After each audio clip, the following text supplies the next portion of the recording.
Good morning. It is March 12th, Friday, and the Board of Assessment Appeals, conference room bridge number 2 is starting to be recorded. Thank you. This is Catherine from the Board of Assessment Appeals.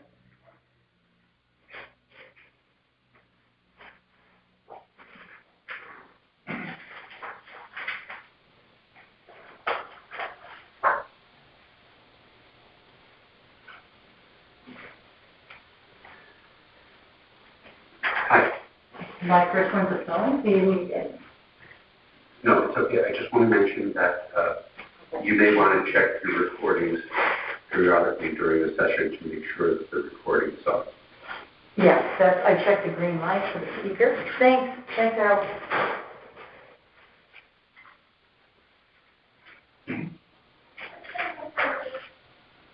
Anybody downstairs? Yours are all phones. Is it phones? Here. Okay. Good.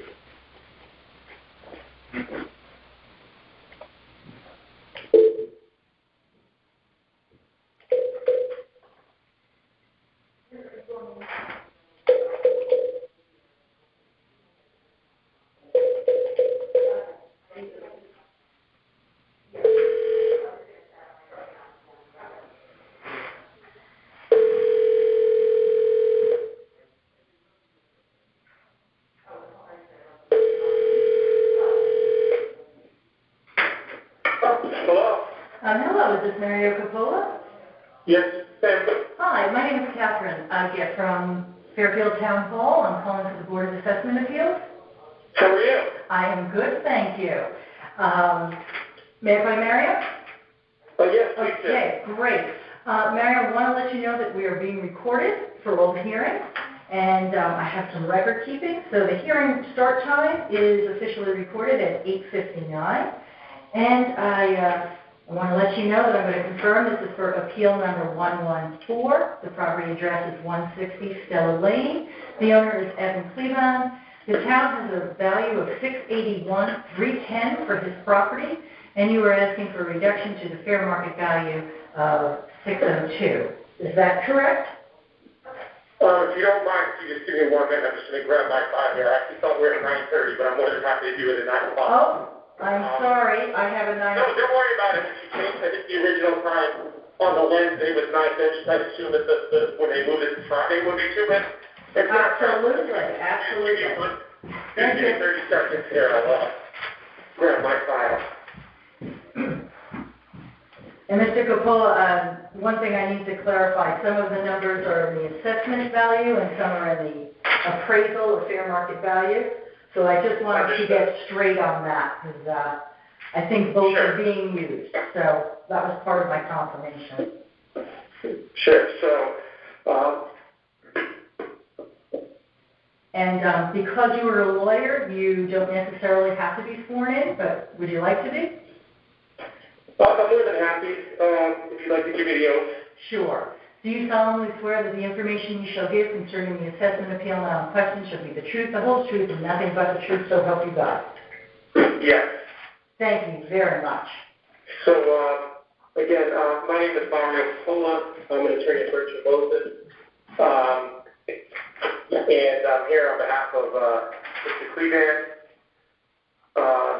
By way of background, I actually mostly do municipal work and most of it actually in the area of valuation.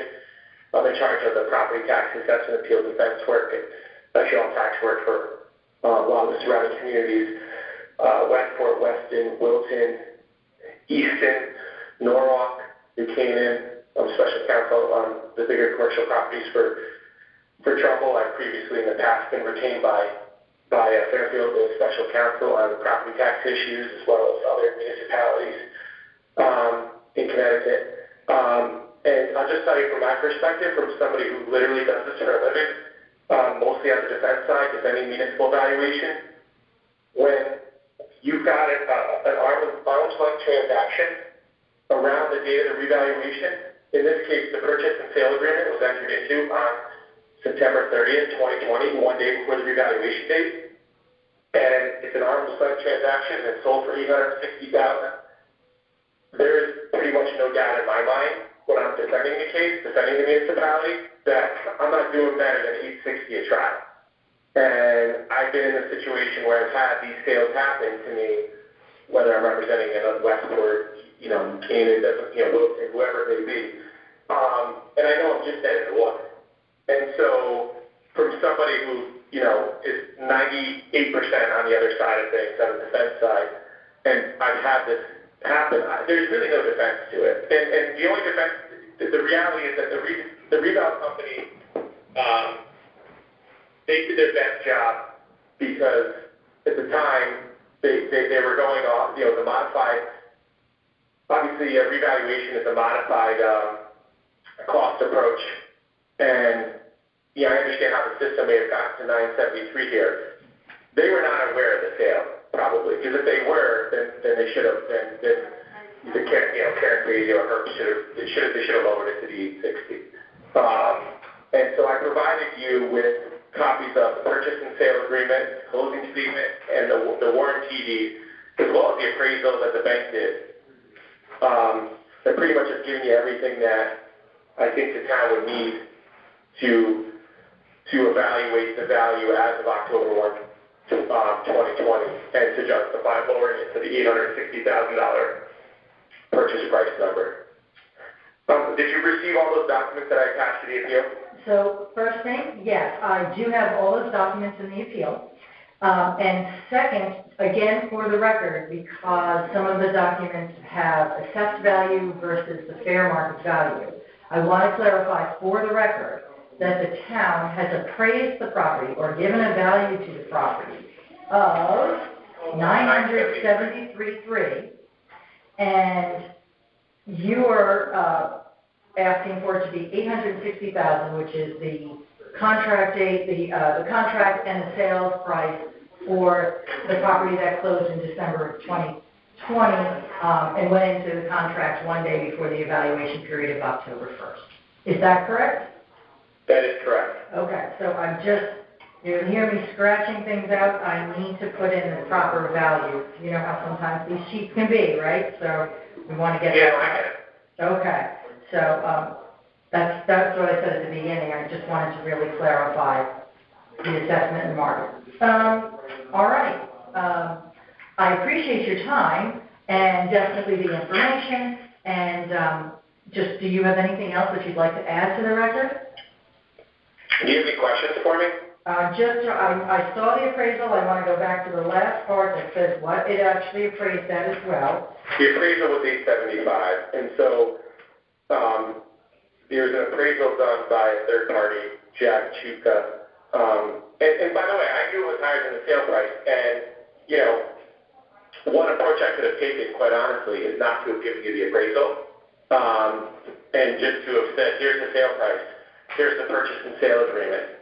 Here's the closing statement. I mean, it was an $860 sale, and left it at that. But I gave you the appraisal because I'm on the other side of this. I'm on the town side all the time. So if there's a mortgage, I look it up. I know there's a mortgage. I know there's an appraisal. And in this case, I knew it was a little bit higher than what the purchase price was.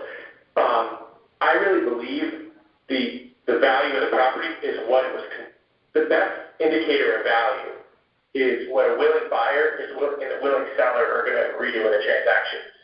A willing buyer and a willing seller agreed to $860,000 as of the day before. Conversely, if the property was, if the appraisal came in at $825,000, say it was $860,000, I would still agree that the price is $860,000, the value is $860,000. That's what they agreed to, regardless of what the appraiser came in at by making adjustments.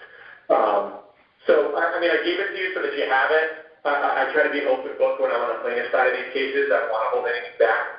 But I actually do think the value is $860,000 because, quite frankly, that's what they agreed to as of the reval date. And this just happens to be one of those cases where they literally agreed to it the day before. There's no better indicator of that.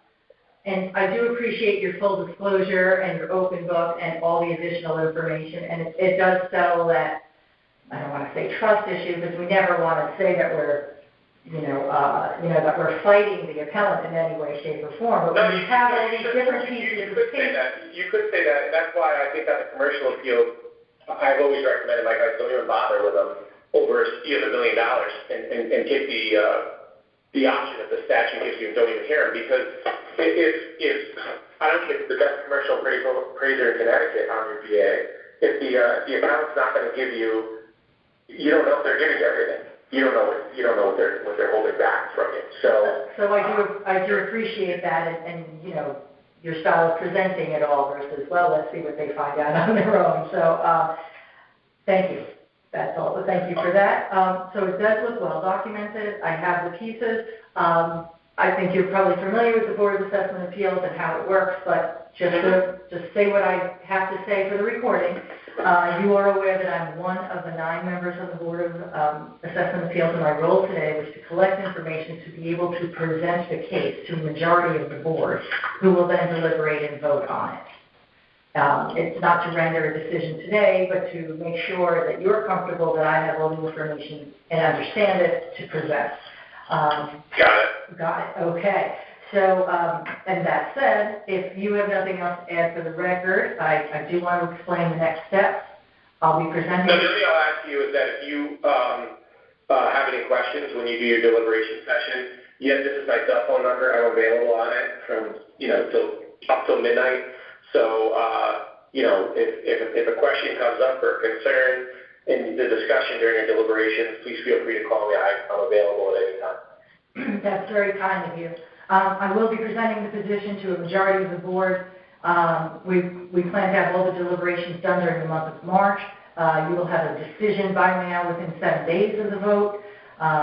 If the appeal is denied, you can come back next year. If you're granted a reduction, you cannot appeal again until the next revaluation in 5 years. And if you don't agree with the board's decision, you can take the next step and appeal your decision in court, all of which the instructions will be in the decision letter. And if that's it, if you don't have any questions for me, this will conclude the hearing. No further questions. Thank you. Thank you for your time and your presentation and documentation. I greatly appreciate it.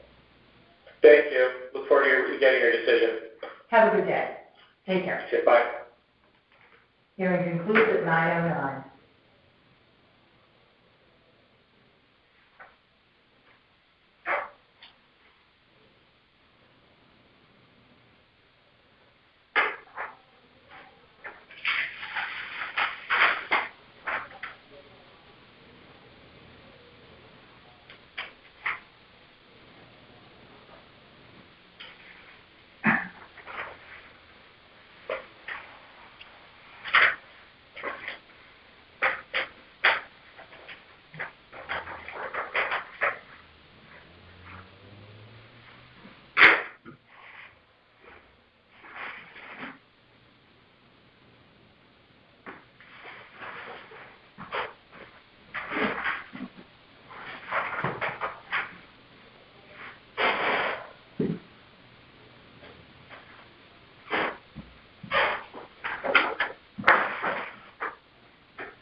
Yeah, I think she's got 15 right now.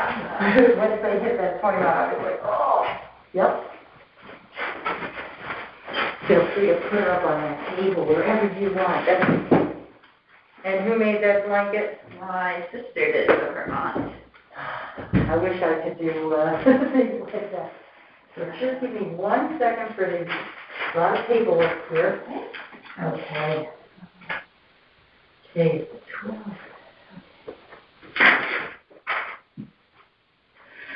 Okay.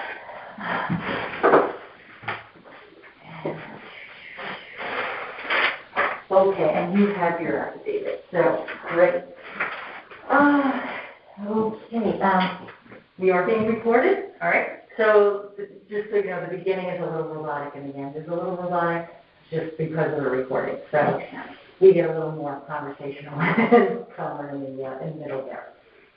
I'm Catherine. I'm one of 9 members of the Board of Assessment Appeals. So I'm the one who's going to hear your appeal today, and my role is to collect information and to make sure I can present it, that I understand what you're trying to say so that I can present to the majority of the board. And then we'll deliberate and vote at that time. Pretty much the process.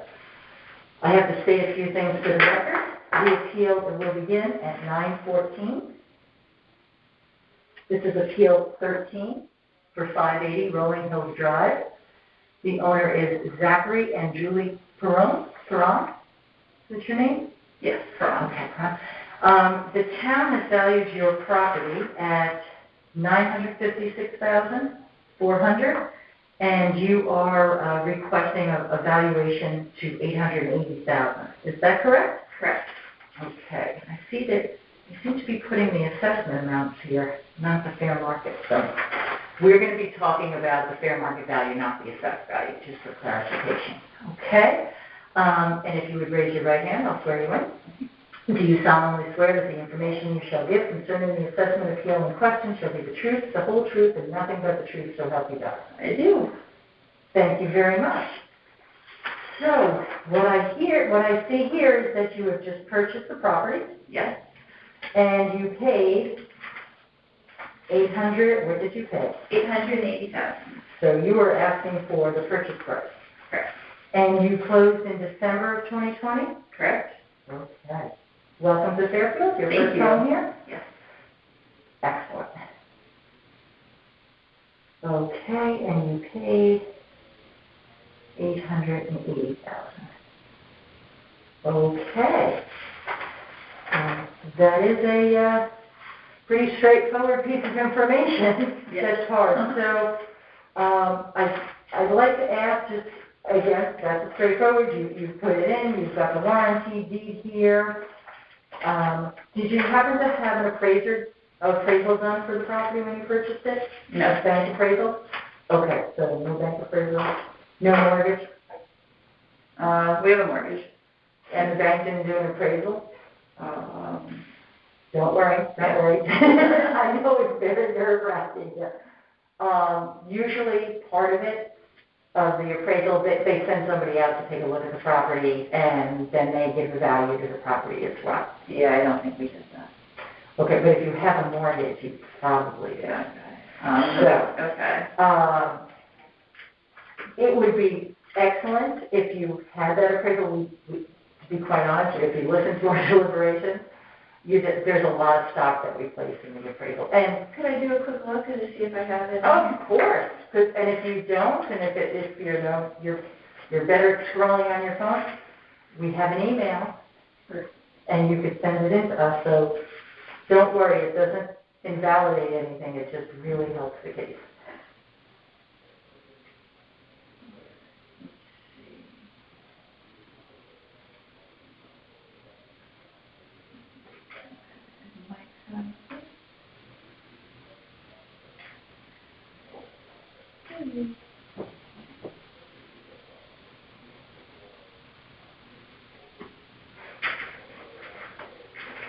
Hi, Grace. You're being so good. Love being out and about. Good for her. Oh. So we have an appraisal. Where's the baby appraisal? So there's, I see where we paid the appraisal fee. and sometimes it's a really long document, and it's usually the first 5 or 6 pages. There's a chart. Sometimes the cover page gives just the dollar value, but it's always great to look at the comps and see how they are. It's a common document. Here's one from the one before. Usually has a picture of the house. They're very standard forms. And then these are the pages that are great. It lists your house, and then recent sales with some adjustments. And then they'll come up with a range of the property. Yeah, I'll take one more minute to look, but I won't take up too much more of your time after that. Well, we are here for you, and just say it would be great if I could give you the email, and if you could just even email over, you probably have a PDF of it. We do need it to be in PDF form.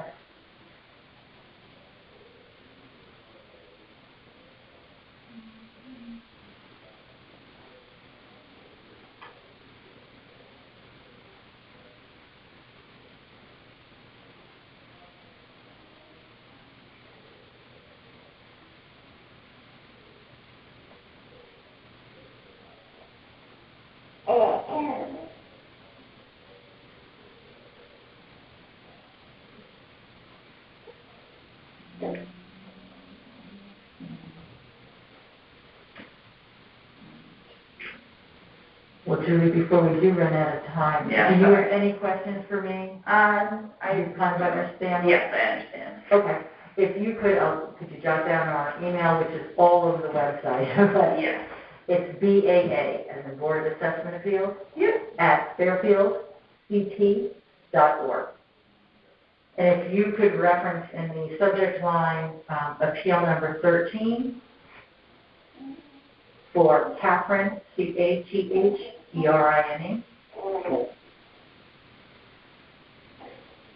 It would be great. I know I won't be deliberating this weekend, by, if you could get it to me over the weekend, that'd be awesome. Yeah, and that's great, because then it just gets in the right file, and we all can pull it up when we do our deliberations. And it's just another piece of information. And don't worry, there'll be a range of values. It doesn't have to come out necessarily at 880, but it'll give, there's a lot of weight that goes with that. And then, of course, a purchase price is, arm's length transaction, I see that, but then the appraisal kind of fleshes out if there's anything askew, which is just good to know. It's so much full disclosure, and it's, when it doesn't happen, you're like, gee, it would have been nice if we had that piece of paper all on site. Totally get that. Yeah, we bought the house and had her at the same time, so I can't remember everything that I'm pretty impressed. You're here, you look together, you've got shoes that match, I applaud that. You're doing great. So, welcome to Fairfield. Thank you. And we have that. I don't know that I swore you in, so that's a bad thing. I need to swear you in. You asked me the oath. Did but I? I didn't sign the, Oh, yeah, so help me God. if you could sign that piece of paper and toss it up there in the corner, I will grab that. And we have your petition. So as I explained before, now I'll present. Okay. If you're comfortable with that, I'll present to a majority of the board, and we deliberate and we vote. And then you'll hear about the decision within 7 days of that. All our deliberations are scheduled for the month of March, so this is not something that will take a very long time. And if your appeal is denied, you can come back next year. If you're granted a reduction, you cannot appeal for another 5 years when the next reval comes up. And if you don't agree with the board, you can go to court, and there will be instructions in the decision letter. Okay. But if you have no other questions for me, I appreciate your time. This is great to participate, feel like you're part of Fairfield right off from the start. Thank you, and I think Grace needs some beautiful fresh air today. Right. With her aunt's blanket, which I'm very kind of envious about. I'm not as, I can't seem to do that for my grandson. Yeah, it's not easy. No. Thank you, it's beautiful. Thanks. Thank you, Catherine. Thank you, and I look forward to getting the email. Yes, I'll send it to you. I think that'll make a very complete file. Thank you. So the hearing will conclude at 9:23. Thank you. Thank you.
Please have a seat.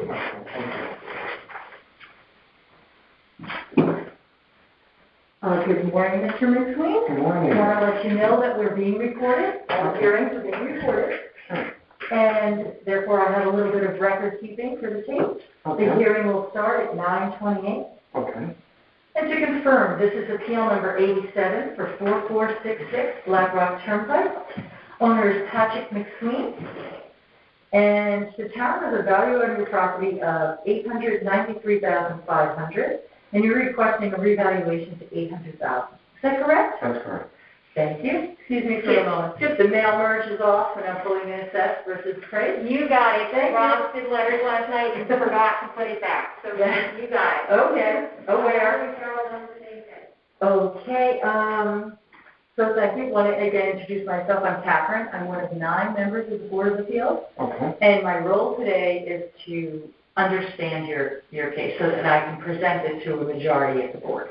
Okay. So I need to see what's documented, to make sure that it jives with what you're saying, and then to be able to present it. Okay. And can I lower this or no? When you speak, sure, Okay. when we have it, we'll do. I know I'm getting kind of breathless, but if you would also raise your right hand. Yeah. Do you solemnly swear that the information you shall give concerning the assessment appeal now in question shall be the truth, the whole truth, and nothing but the truth, so help you God? Yes, I do. And if you would sign, there's a sheet over there that you have been sworn in, and you can just leave it back on the corner, I'll pick it up. And then we're going to turn it over to you, because I did look at your file, Okay. but I would definitely appreciate, understanding your point of view, and I do want to stress that there's a lot of, the weight is given, it would be very helpful to discuss sales of comparable property in 2020. So Okay.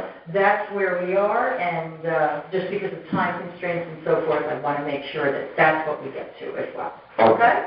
Okay, appreciate your time. Okay, sir. Okay. So currently I'm paying $14,766 in property taxes annually. And with the new assessment, I would be paying $16,755. That represents a 13.5% increase, which I think is not correct with the current market. And I substantiate that for a number of reasons. The adjacent property, which used to be part of my property but was subdivided, sold this was 2 years ago, but it was 4.79 acres. No. And I'm sorry, do you have the address on that? Yes, it's 4480. Okay, so 4480. So that sold. And that was split off from your property? Yeah, it used to be part of the estate.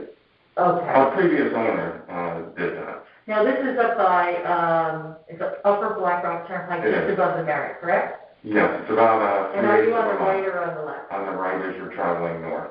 Okay, so between the Merritt and the reservoir. Yes, exactly. Okay, great. Okay, so that property sold in October of 2018 for $114,000. It's 4.79 acres. My property is 3.79. And you sold that? That was part of you? No, that was before your purchase? Yes.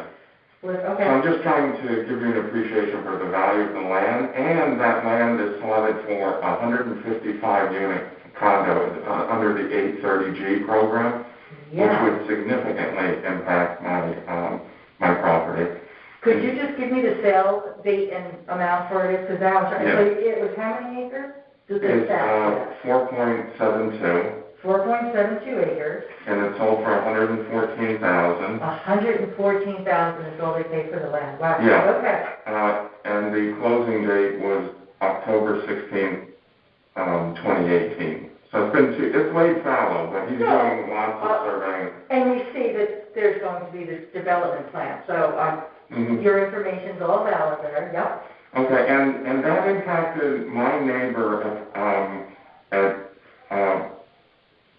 4454, has a little over 10 acres, much bigger home. He went to contract for $843K before the person discovered the development and backed out of the deal. That was earlier this year. So my home is 3280 square feet. It's much smaller.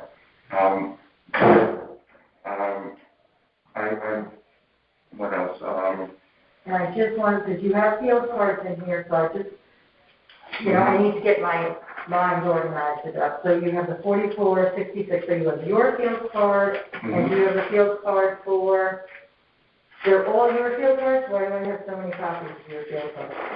I think it's just my field card. Okay, I just seem to have it in triplicate. Okay. So I think a more realistic fair market value is $800,000. But I recognize with the coronavirus, COVID-19, that there has been, there are New Yorkers that have fled, and that has impacted the value of the property. But in no case do I think it warrants a 13.5 increase in my property taxes. And I think that was founded on the assessment from 5 years ago, which I appealed and had lowered. That's why I'm paying $14.766 right now. Okay, when you appealed, what was that appeal? Because that's the reval here, and sometimes there is, a code that goes away then the next reval. So I do want to hear about that last. I was typically paying like between 17. It was lowered a little bit, and I was paying like 16.5. And then I came and appealed last year, so there was only 1 year of the 5-year term where my property taxes were lowered to $14.766. Okay, and do you know how they lowered it? Meaning, what was the rationale? Sorry? Yeah, the rationale. I'm wondering if there was some code that was put in, sort of, into the formula. Oh, that I don't know. Was there something wrong on the field card? If we were to compare the two field cards, was there something that went, missing? In the new proposal. Okay. That I don't know. But there's other properties. There's a large property at 4334, a much bigger home on a larger piece of land that sold. I mean, this was a steal. Maybe it was undervalued at some point. Yeah, well, it was definitely undervalued. But he closed at 527.8. Do you know when? And his yes, March 11th, 2018. Okay. His taxes were then reduced from $17,185 to $13,853. So that was significant, and that property was just shy of 6,000 square feet, 5864. Mine is 3280. So I'm almost, call it 55-60% the size. And how many other houses sold on Black Rock Turnpike, Yeah, there was new construction. There was a tear down and a center colonial, brand new. It's 4,000 square feet. It's at 4610. You know all the addresses, right? Yeah, I've been watching what's going on in the neighborhood. And that was listed at $995, and I think I'm not certain what it closed at. And when did that? That closed very recently. But that's a brand new colonial on 3 acres, just shy of 3 acres. And it's not far from my home. No, it's not. And that's why if we can, if I can follow up or we can follow up, if you could help me get that information and email it. Okay. That's what really makes it work. That one sold for, $950. Yeah, we'll look that one up. I'm not certain what the close was, but it was very recent. Within the last 3 months or so. That's 4610. That is perfect. Okay. It's a center hall colonial. But it's a bigger home than mine. So it's on comparable property, bigger home. It's very helpful if we can say these 3 type houses. Nearby. It really is a much more qualitative versus, we're not denying that you have, some difficulties with your, with it is, like if the contract next door didn't go through because of the proposed development. Those are just harder to quantify than to say, look, we have these 3 houses that sold last year, and that's what we're trying to get to if you had sold your house. Yes. October 1st. That's what we're trying to get to. And so I would say, especially the 4334, okay, that was 2 years ago, but 527.8, and that may have been in receivership. I don't know. I don't know why it was so low, but that seems exceptionally low to me. Right. And That- there's that not is that very many close. houses up there, because you have Greenfield Hunt. Right. And then, are you one of the houses that goes back, like, are you on Black Rock Turnpike, or are you, there's some yeah. that go way back? Our driveway is almost a half mile long. Okay, Yeah, so you're one of the yeah. ones that are way back Yeah. opposite Greenfield Hunt, like, Yeah. okay. All Yeah, right. but, well, actually, but directly across from Greenfield Hunt. Oh, okay, well, see, I'm just trying to get, there's different, that you don't have a ton of easy time, it's not like you're in a subdivision that, it's all like. No, there are really no neighbors. neighbors. And, then there's other extenuating circumstances, like I do have an easement of a power line that runs through. And I know in talking, because I've sort of tested the market recently with a real estate agent, that's not viewed very favorably. Excuse me, my apologies. No, no problem. No, I got These are it. reprinted. I had gone down, thanks. I I totally understand, different. changed it from the decision letters and didn't even think. Thanks. Harold's looking for his, I'm not gonna interrupt him, I'm gonna leave him by the printer. Thank you. Thank you. Sorry about that. So there are some, in general, people don't like the power lines cutting through the property. I have a 48-inch main that goes underneath for Aquarian, that goes underneath my driveway also. What goes underneath? A 48-inch main pipe. Okay. It feeds the town, actually, from, there's a huge tank, I don't know if you've seen, right next to Hemlock Lake, where Aquarian has. Oh, yeah, serves through that. Aquarian has their, So that comes through my property to feed the town. And, for what it's worth too, I researched on Zillow, Realtor.com, Redfin. They all have I don't know if that has any value in terms of the township, but all of those estimates are in the low 800s. So it's just another data point. right. And I just want to, so there would be, and you have a residential outbuilding, what do we have there, for 33,000 in your, 32,000? What is that? 32,000? Do you have another structure on the property? I'm No. looking at, maybe it's the pool. Okay, you have a pool, There's a pool, yes. okay. And that was added by the previous owners also. But that's in your appraisal, I'm trying to come up with what else is in there. Okay. Yeah. There's a pool. So, what would, I think, really help me, Okay. our email address is, write that down, Mm-hmm. Board of Assessment Appeals, so BAA, BAA. at fairfieldct.org. Fairfield. CT. CT.org. Mm-hmm. If you could reference in the subject line, Mm-hmm. appeal number 87, Appeal number. 87, Mm-hmm. and my name, Catherine, Catherine.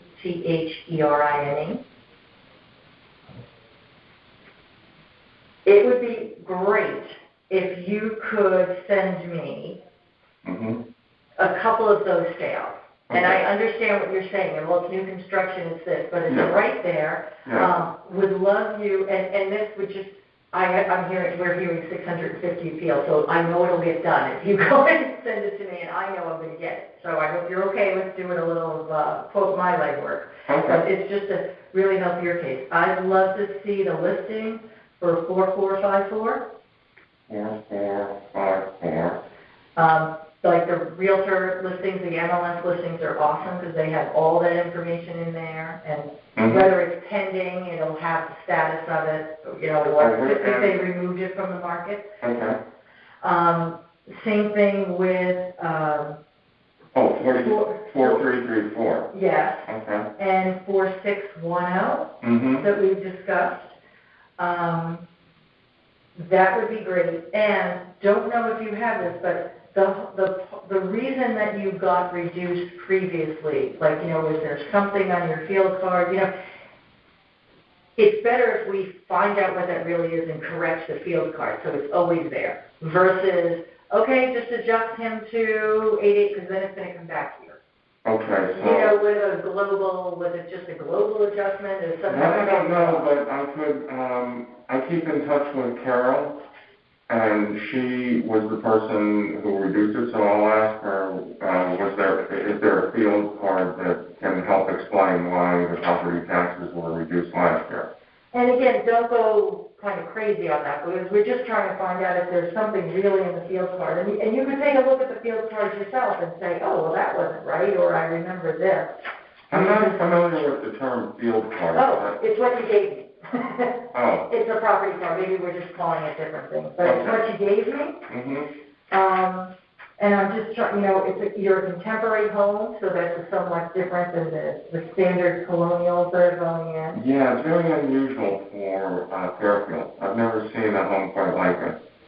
And how many bedrooms? So you have, is it only one bedroom? Technically, yes. But the rooms are very large, so, it's a unique design. Okay, but this is,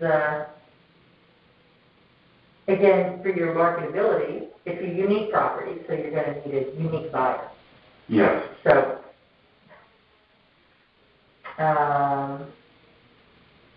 it's in very good shape, I say, and it has a pool, a patio. Okay, and you're living, first floor, you have a finished attic. I mean, it's a ranch, so that's quite desirable, actually. Yeah. Well, one floor. Okay. One bedroom, one floor. It says you do have a finished attic upstairs, so a little loft area or something? It's above the garage, and the previous owner, again, finished that. They put carpeting down and painted it. It was sort of a storage. The real estate agent referred to it as bump out space. Okay. Right, it's not part of the main building. Not really. Okay. Well, there's a flight of stairs from the main building. But it doesn't it's connected, but it may not necessarily. Yeah. We never go up there. Yeah, there you have it. That's exactly it. Okay. Don't spend too much time on why it went down before. I'm just going to note, and again, to clarify it, I'm sorry to ask you to keep repeating, but as I'm writing one thing and hearing another, I'm processing it. No problem. Tell me again about the appeal. So 5 years ago you appealed, or you appealed 1 year ago? 1 year ago. Okay, and they reduced your taxes, Yeah. just a percent, like you're just aware they reduced your taxes, but you're not quite sure why? Correct. I thought that it had to do with the arguments that I put forward, but and that's fine, like, of course, I don't know. I was just happy. I was doing cartwheels because my taxes got reduced. And how much did they get reduced? I think at the time I was paying about what I'm currently assessed at, about $16,750, and I got reduced to $14,766 to be exact. Okay, so you appealed last year and taxes. So you're almost asking for that appeal again? Yes, I think that some of the same arguments hold true. But I'm willing to entertain, I can accept the argument that the home appreciated because of coronavirus. And there has been an influx, I know in talking with people, the real estate market did finally pick up. It laid fallow since the financial crisis. But, okay, so it could have bumped up a little bit, but not to warrant 13.5% of my property taxes. Well, and we're still... That's exactly, we're trying to get everybody to the same market value at the same point in time, so that does stay fair. Mm-hmm. And that's why, but to have you come in every year, and we don't want you to have to come in every year. If we agree, then we should not have to make you come back every year. Yeah, that's fair. That's where I'm coming from. We'd rather make sure that everything we have there is right, and we shouldn't have any outliers on the big model that gets done to come up with the 20,000 property tax valuations that's needed every year. Okay, I think I understand. Don't go too much into how you were reassessed. If there is, I'll ask Ross to the assessor. I mean, it would be great to ask the question and see if you have information, but don't don't go Too crazy long, and think yeah. what happens. If it's great, you know who you spoke to, I'll have a place file and maybe we can pull it together. Okay.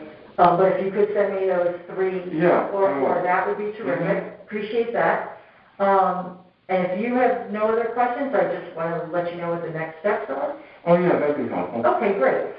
So what I'll do now, I'll wait to get that. So if I get the next 3-4 days, I'm in good shape. Okay, I'll do it over the Then I weekend. present it. Yep. Mhm. Then I present it to a majority of the board, so at least 5 of us, and then we will deliberate and vote on it. Okay. And we deliberate Tuesday, Thursday nights, and all day Saturday.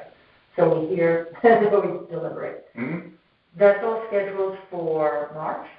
And once the decision's made, you'll get a letter. You'll get a letter within a week of the decision. So that's your timing. That sounds fair. And if your appeal is denied, you can come back next year. If you get a reduction, you have to wait till the next reval year, which is 5 years. Okay. So that's why you could go last year and this year, but now if you get a reduction, you have to wait another 5 years to come back. And if you don't agree with the board's decision, you can go to court, and the instructions for that will be in your... No, I'll raise the white flag. I have to say that, we have to welcome everything, but thank you. I really appreciate your time and your consideration and the information. It's all good. Oh, I appreciate you doing that extra piece there. I appreciate you, even just listening, I appreciate it. No. Well, we have to, do more than listening, and it's, and you bring up... So that's my role today, is to collect the data, not to provide any opinion. Okay. Okay? Right, But so thank I'll you very shoot much you an for your email. time. Mm-hmm. Thank you. And I will get that email out no later, sometime over the weekend. It's great. I'll be deliberating tomorrow on other properties, and I know it gets queued up as we hear them. So Okay. I know I won't be presenting on next Tuesday. So I signed this. And I will take it. Okay. And if you take my heavy breathing, you can let the woman know on the other, that to send us the next person. Oh, Save me from running down and coming back. These masks don't allow. Okay. Okay. Thank you, Catherine. Thank you. Bye-bye. Nice seeing you, Patrick.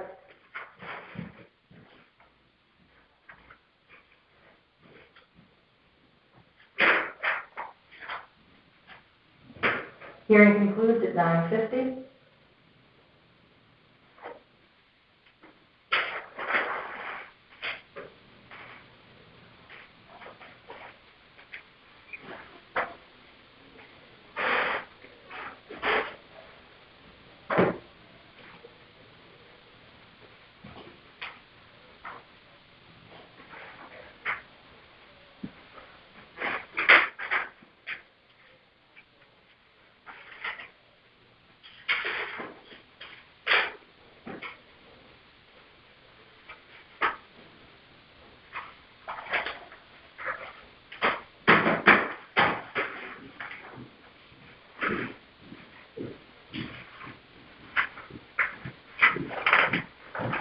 Hello? Hi. Hello. Mr.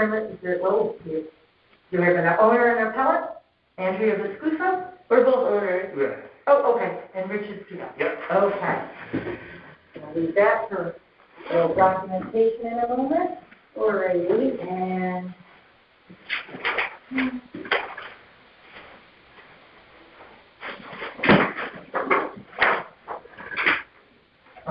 Hi, my name is Catherine. We are being recorded. All the hearings are being recorded for the deliberations and record keeping.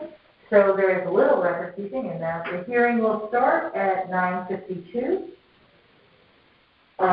Again, for the records, this is Appeal 22 for the property at 217 High Point Lane. Owner is Andrea Viscuso and Richard Suda. Both are present and will present the appeal. The town, we've had a wrong merge, so I want to get these straight now. Okay, so the town has a value of $831,300, and you were asking for a revaluation amount to $750,000. Is that correct? Our revised number was 581,910. That's what we were sent in the mail. Okay, now, that is the assessment, Okay. not the market value. Okay, No. so there's the, right, so, we can agree, if you took that assessment number of 581 and we're gonna discuss fair market value and appraisal. That number is 70% of Yeah. the fair market value. Yeah, I'm a Okay. realtor, so Oh, I sorry. get it more than other people. Okay, great, and, there was a difficult mail merge this morning, so that's why I do want to clarify for the record, the town has you valued at $831,300. Oh, I thought you said 531. I'm sorry. No, I'm sorry. who knows, we've got math, that's why I That's just my dropped it. issue. And and you're asking for a revaluation to $750,000, is that correct? Yes. Okay, terrific. Okay. And it doesn't help to have all these papers with the wrong numbers, so making sure that the right ones get in there. Right. Okay, so, if you could raise your right hand, and I will swear you in. Do you solemnly swear that the information you shall give concerning the assessment, appeal, and question shall be the truth, the whole truth, and nothing but the truth, thus so help you God? Yes. Yes. And if you could sign that piece of paper that I dropped on it. Want to let you know, okay, so my name's Catherine, and I'm one of 9 members of the Board of Appeals, Assessment Appeals. And my role today is to collect your data, and make sure that it's properly documented, to hear your appeal, and to, above all, understand it so that I can present your appeal fairly to to a majority of the board. Okay, so that is my role, and that involves listening. So I have my note sheet.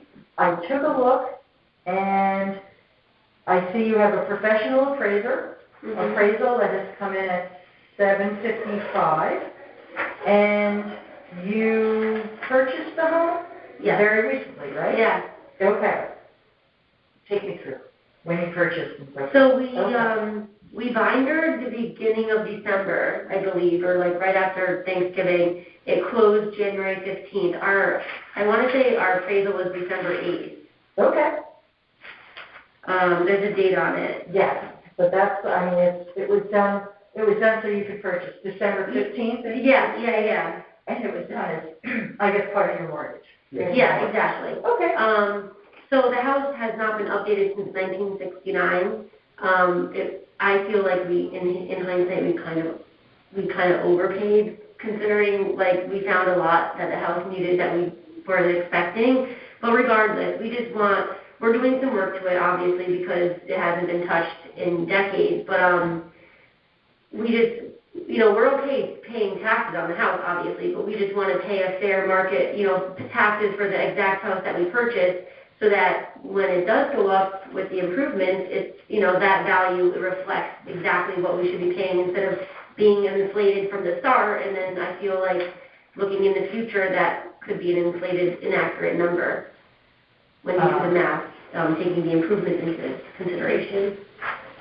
And again, because of the use of the assessment value, so I told you did pay $755? $755. Okay, And so you paid yeah. what the mortgage appraisal offers. Yeah, So the exactly. 2 pieces dry. Yeah. Okay. Yeah. So then, All right. the current assessment has the value at $831, which is, almost And why would you be, $100,000. and it's not $5,000, but why would you be asking for $750 and not $750? Oh, I mean, I'm $755, whatever. Okay, no, it's just, Yeah. because it's so official when we make our motions and our. Yeah, so you would- $755. Okay. Yeah. All right, so that's, just wanted to clarify what that is.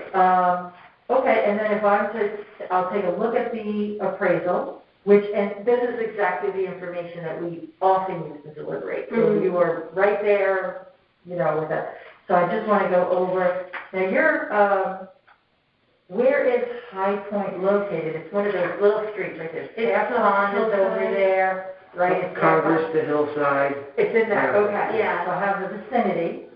So you have, your comp sales are Half Mile Road, which is kind of almost north and southward. Okay, Sturgis Highway, Aaron Hill Road, okay? Yeah. These are all? Yeah, I mean, those are, those close by. I mean, No. And Half Mile Road, not to just this was guess the one on that the was appraisal. beautiful that we so Half Mile Road was a completely renovated house. Remember I took you by it, and we were thinking of buying this house.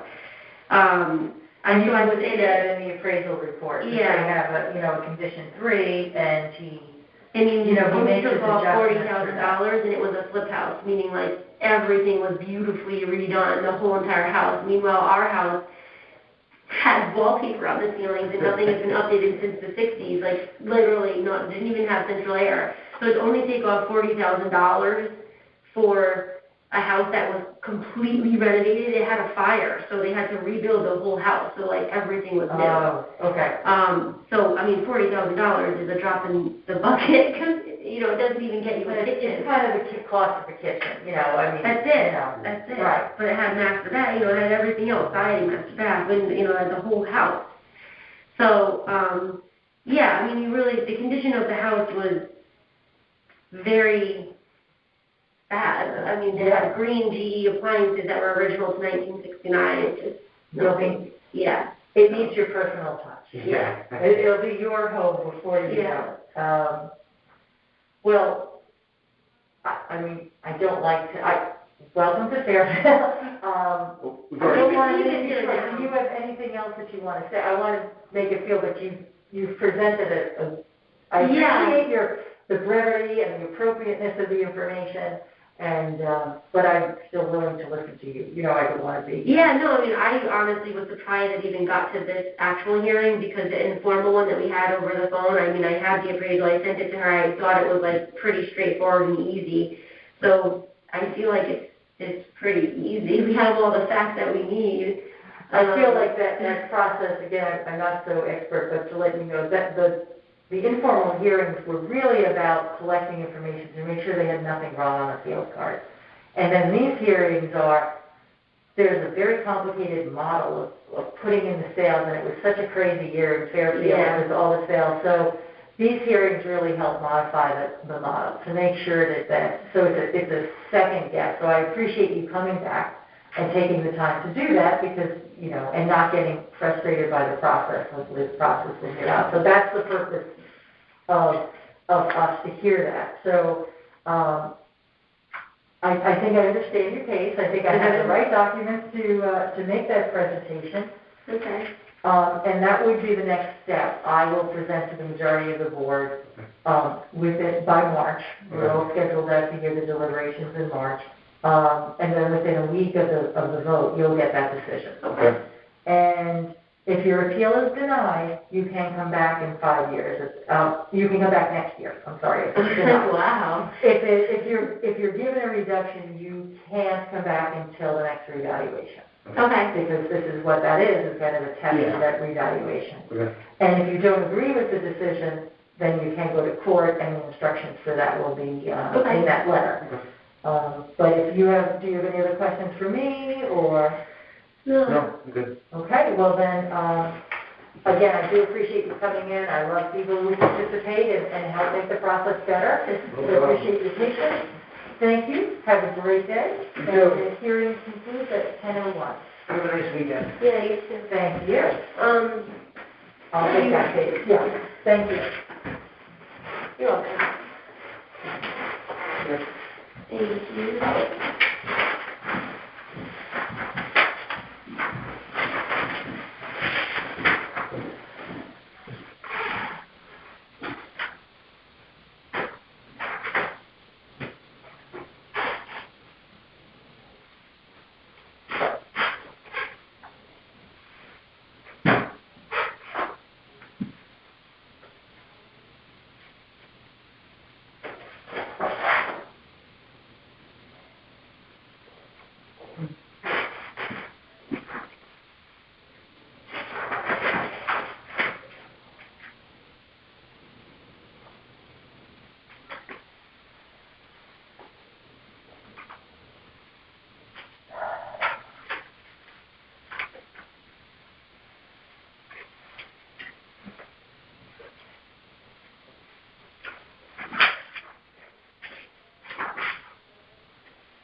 Hi. Would you mind taking a seat? Oh, yeah, sure. That'd be great. I'm just pulling out the notes pages, right with you. Oh, take your time. No, unfortunately, they pulled in the wrong number, so I want to be very clear that we are discussing the value of your property and not the assessment numbers when we're talking. So we're talking like a fair market value, what it would sell for. Yep. Some of these papers pulled in the assessed value, which just complicates things when people start talking about the two different things. So, and that's what, okay. You are Michael Smith? Yes. Okay, great. Then I have it as well. Yes. Terrific. And 1180 Merwin's Lane. yes. Okay, and I just want to correct this. Okay. Well, thanks for coming in today. Oh, certainly, thank This will be you. when I swear you in, that's to say that you were sworn in. Okay, just have to sign it. You can sign it ahead, but I won't collect it until after. Until after. Yeah, no problem. All right. We are being recorded, and so there's a little bit of record keeping. The hearing will start at 10:04. I'd like to confirm, Mr. Smith, that this is for appeal number 171 for the address 1180 Merwin's Lane. You are the owner, Michael John Smith. Correct. And the town has valued your property at $785,000, and you are asking for a revaluation to $700,000. Is that correct? Correct. Okay. Thanks very much. My name is Catherine. I'm one of 9 members of the Board of Assessment Appeals, and my role today is to collect data to make sure that it's properly documented for your appeal so that you're comfortable that I can present the right information to the majority of the board that will vote and deliberate on it at a later time. Mm-hmm. Okay? So that's the role. If you would raise your right hand, do you solemnly swear that the information you shall give concerning the assessment appeal, not a question, shall be the truth, the whole truth, and nothing but the truth, so help you God? I do. And if you could sign the page now, that'd be great. Oh, well done. Yeah. Boy, you're fast. Okay, great. Okay, sir, so we have the current due, to areas, the flood zone, and market value. Okay. Tell me how you come up with the $700,000. Well, let's see. In 2019, we purchased the house and I paid $691, and you can see by the land card, I did put an extra kitchen in it. My mother lives with us now, and one wing of the house has a little in-law type apartment. So, that increased the value some. I think they put it in at like $7,000 or so. And so that's why I figured I'd add those two together. 700 should be pretty accurate. The land card doesn't seem to show anything to do with the flood zone. And you might help answer one question. The new land card does seem to have a word on it. As wet. Yeah, so I don't know if that means wetlands, because I went through this earlier when we first bought the house for the old valuation, and I brought their attention that I guess roughly 15% or so of the property is wetlands. So that's sort of a detriment, and I'm guessing that's what that means, because it was new from the prior card, Okay. But it doesn't seem to make any reference, and maybe you can tell me if you see stuff behind the scenes that I don't see here. I don't think it shows any reference to flood zone, which in Greenfield Hill is detrimental, I would think, to the value as compared down the beach. They don't care. Well, let's not, they're in a different flood zone now. Right. Are you in a true flood zone? Like, Yes. are you required to have flood insurance? Yes, and there should be a copy of Okay. the elevation certificate in there, just to show that, yes, in fact, it is. And what's flood? Because, to be quite honest, we're really trying to get to the market value of your home, so we really rely on houses that sold that are like yours, that we can adjust back and forth. So most of Greenfield Hill will have wetlands.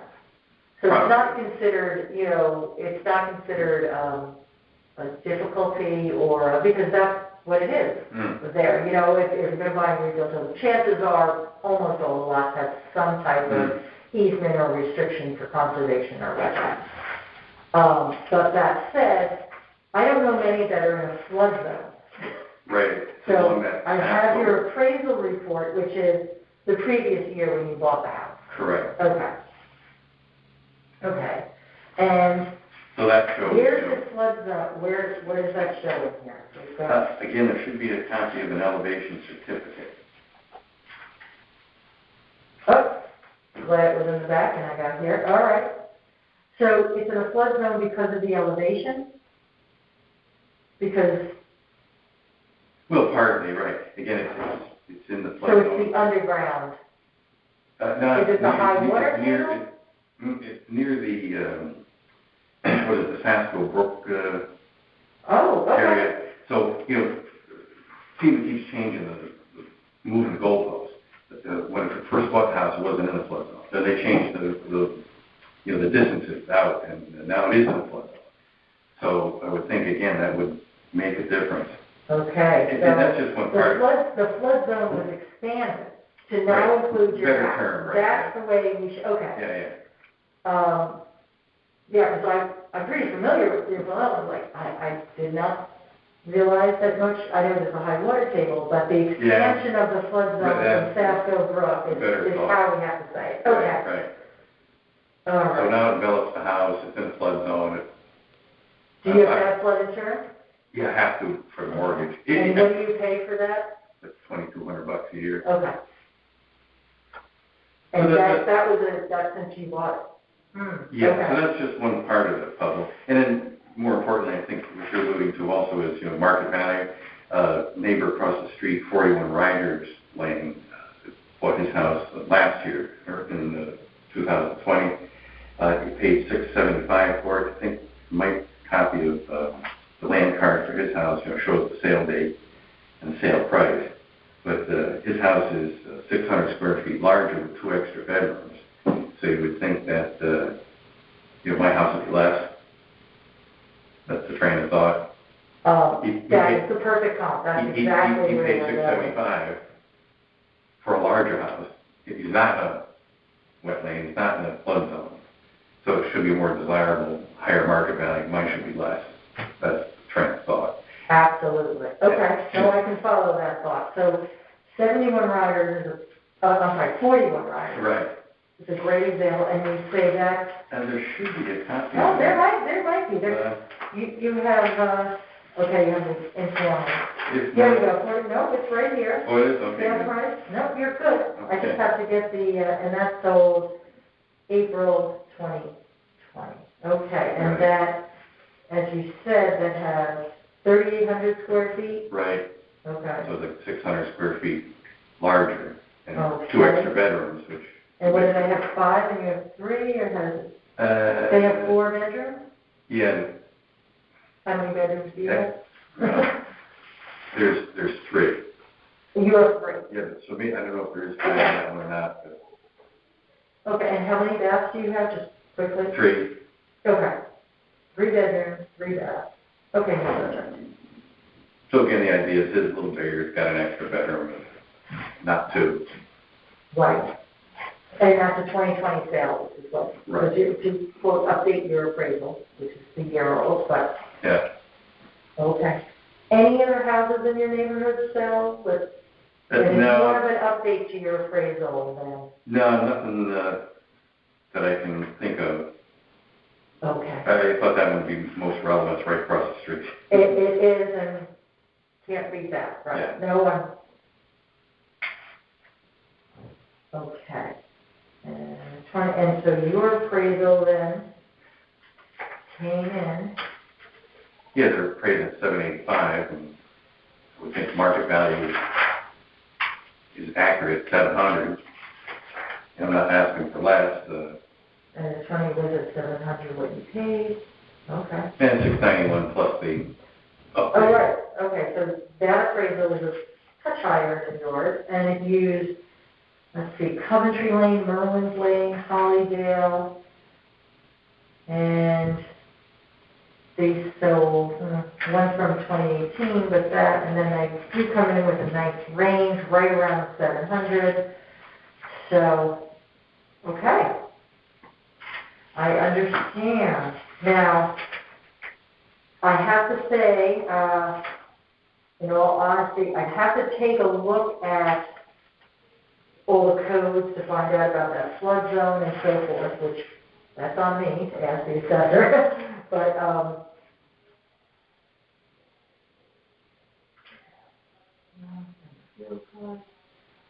and that's the part of the process I'm not quite sure how it gets back to you. Like, you know, that it ends, I know it can be addressed and answered, but I kind of have to find out about that too. How to get back to you about reading these field cards. So if you don't get a great answer from me now, follow up. But do you have your field card? Because I can point you in one. No, I got you it. go down to the bottom of the first page. I think what's being factored in there. Do you see down at the bottom, single family MDL, in zone AAA, and you have two, you have the land units, and then you have a bit of excess acreage over there. Your site index of the 5, I think that relates to that some areas are somewhat wet. Then when you have the condition of the 0.9, they're giving you that discount, kind of baking in that discount right there. So that answers that question. The word wet does mean they figured that out, and like you say, the 5 tells you. Yeah, the 5 is the site index, and I'm speaking a little out of turn because I'm not exactly sure what that site index means, but I know that it has something to do with. But then. And then the condition being the 0.9. That's the percentage. I was guessing 15 to 10. Okay, that's fine. Yeah, that's right. close enough. So, and I do know that's how they get in, and I think our assessor does a great job of trying really laying it in there so it stays in, not just like, oh, you know, given with $20,000 deduction. He really works hard on getting those numbers right. You know, that like that's part of the formula. Yeah, no, that sounds fine then to me. So, and I want to know, and then just so you know, when I do know, not that I have inside knowledge, it's just that I have seen a lot of these field cards and so forth, your land value seems to me to be adjusted. I'm not an assessor enough to say it's adjusted accordingly, but it is lower than some of the other land values I've seen. Well, probably because of the wetlands, and then. Well, because of that condition. I'm pretty, I'm confident to say that's what it is. So if that answer is enough for you, great. If you need more detail, I would encourage you to contact the assessor. Just tell him, I just want to understand these numbers more. And I'm sure he would appreciate waiting until April. I think when you're done, you put your information through, if in fact there isn't anything that relates to flood zone, maybe flood zone is 6, a number 6, and that's got to be added. If it is, great. If not, okay, we'll figure that out later. Right. I think the big thing is just the difference in the market value from 785 to 700. Well, and I think the addition of the field of the flood zone has to be in there. I think that's going to account. So whether you get that market value now, or it's kind of what I call baked in. I'm not really a fan of that term, but you know, that it's in there to stay because that your value of your land should be less because of the flood zone. That's a cleaner way of doing it as well. You don't then have to keep adjusting for market value. You know exactly what. Oh, right, the land will always be set. Right. And then it's more. And then, you know, future revals are often based off that. And if the code's in there, they can put in some numbers, and then that code will automatically say, oh, we've already adjusted for that. Gotcha. So we try to get it so that it's right from the beginning versus finding the outliers and finding what they changed. So, Mr. Smith, do you have anything else that you need to present? No, that should do it. I mean, how long do you think it takes before we hear something? Well, that's part 6. I'm sorry. We move along, okay? So as I said before, I'm one of 9 members. I'll take this. We'll deliberate to a majority of them, so at least 5. All deliberations were scheduled for March. That's by state statute. We have to have it in March done, sort of like the taxes. And then you'll be notified within 7 days of the decision. Does the 700 sound reasonable to you with what you've seen there? And that's not my role, and I can't speak on behalf of the Board of Assessment. That's why I prefaced in the beginning. Today, my role is get the information. To get my information, and, you know, that's why we have 5 people that rotate around out of the 9, and, you know, you get various, but you can tell what I think is important, so that's what I present. If your appeal is denied, you can come back next year. If you're granted a reduction, you have to wait to the next reval in 5 years. Okay, that doesn't mean if you find an error in your field card that you can't come back and correct the field card, but you can't come back to a hearing until the next reval. And if you don't like the decision, you can go to court. And the instructions for that will be in the letter, the decision letter. So if it does get back down to 7, it'll go towards this current tax period, right? Oh, and that will be it for, Yeah. yes, you will have to come back, so. Right. So if you don't have any more questions for me this hearing, you can leave. But I thank you for your time and for participating and I learned about an expanding flood zone. Yeah, okay, well, thank you very So, much. I've always had property, I have property in the flood zone, not at the beach, but it's amazing to me what I'm like. That's my flood zone, so I have to pay insurance. I understand the, They keep moving the goalposts so they get more people in the program, pay for all the people whose houses are washed away. You and I pay for that. well, Yeah. I can't say to attest to that. Yeah. Oh, Yeah. sorry. Goodbye. Thank you, sir.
Your call cannot be completed as dialed.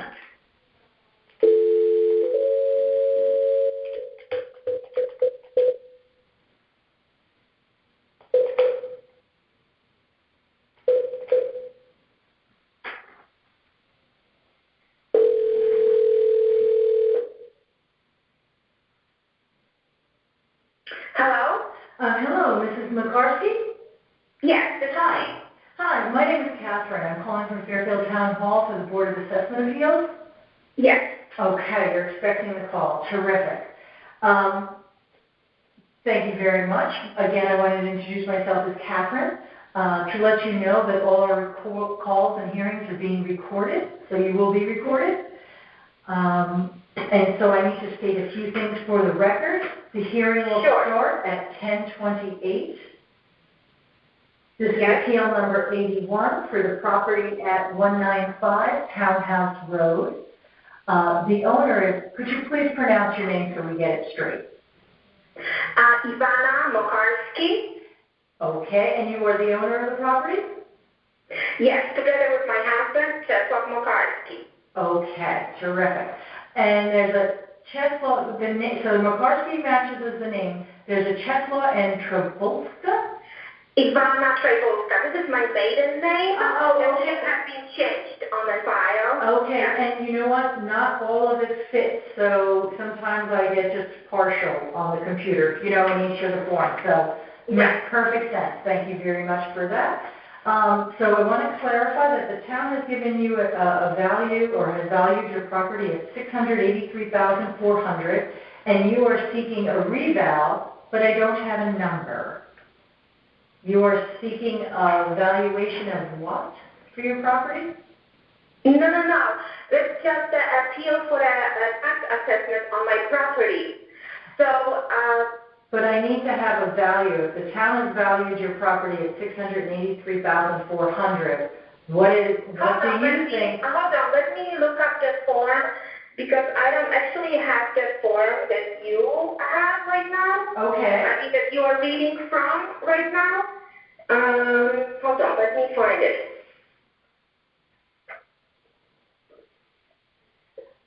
It's blank on my form. This was the... Well, I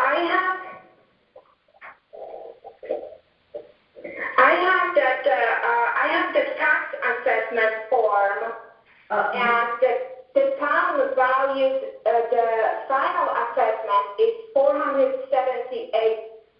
$478,380. And that is based on a valuation of your home at, like, what would it sell at on October 1st, 2020? And that would translate into the town saying, well, if you sold your house, a sale price of $683,000 would be probably what it would sell for. Yes, October 1st. That's what I have, yes. Yes, but to make the appeal, what do you think your house would have sold for October 1st, 2020? That's the question that has to be answered. And then we ask how you got there. I agree with that. I didn't have a problem with the appraisal of the value of my house. Okay.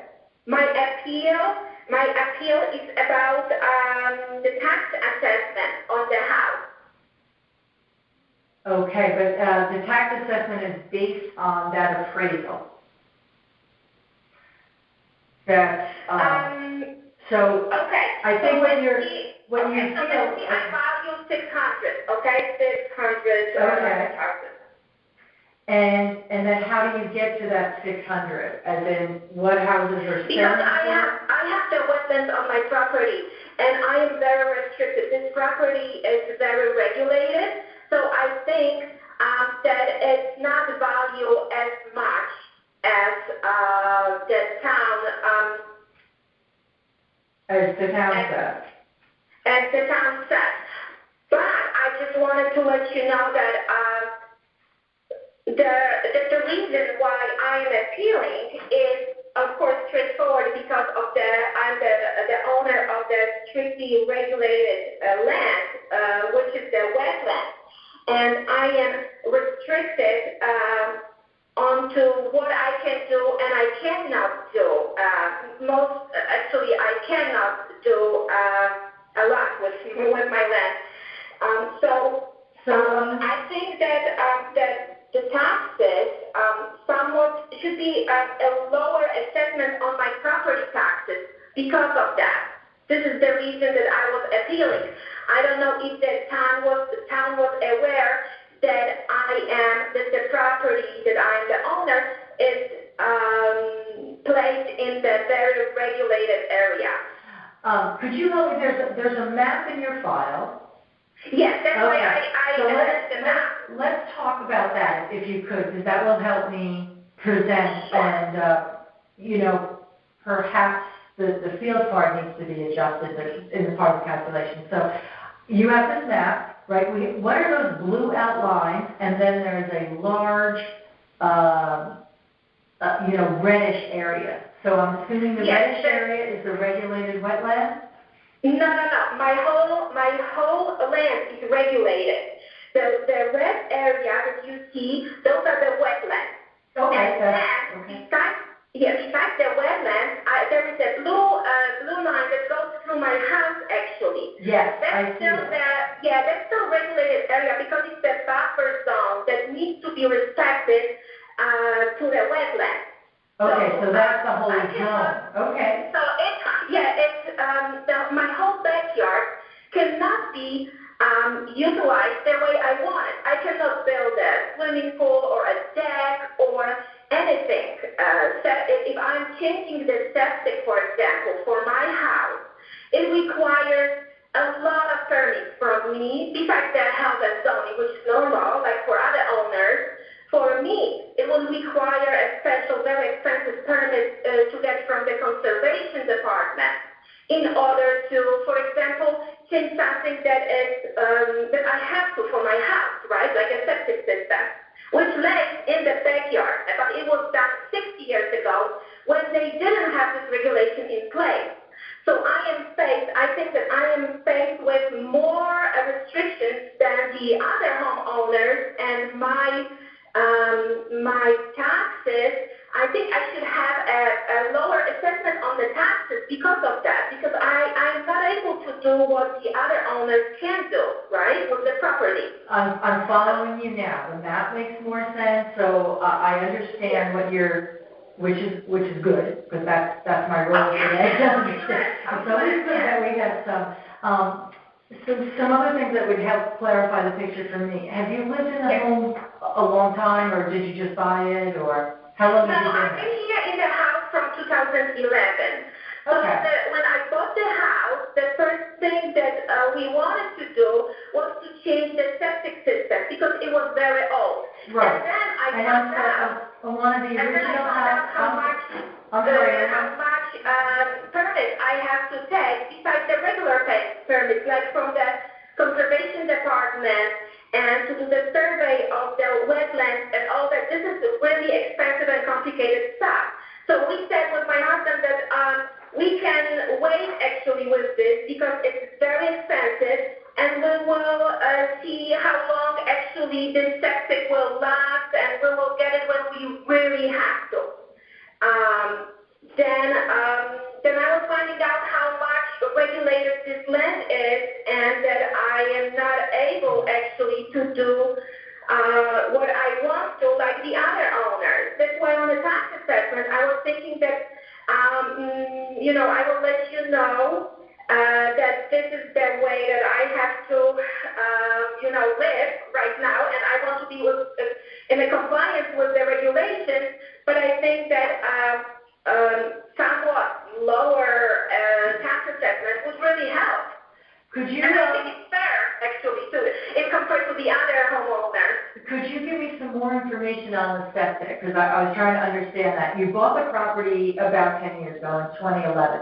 Was it the original septic? Were you trying to, put in to expand it? Here's the first question. How old is your septic? How old is the field? Is it original to the house? As old as the house. Okay. As old as the house. So the house was built in 1961, I believe. Okay. No, I've got that one. So it's the original septic from 1961. Have you been able to do any of that, expansion of the fields, or have you been able to do any of the septic work that you wanted to do? As I told you, we haven't proceeded with the septic. Okay. Only because when we were buying the house, there were some problems. They were telling us that it needs to be replaced soon. Nobody knows when it goes wrong, when something goes wrong with the septic. Nobody will be able to tell us that. But they said, you need to replace this septic sooner than later because one day it will go. So it's 60 years, it's 60 years right? old. Okay.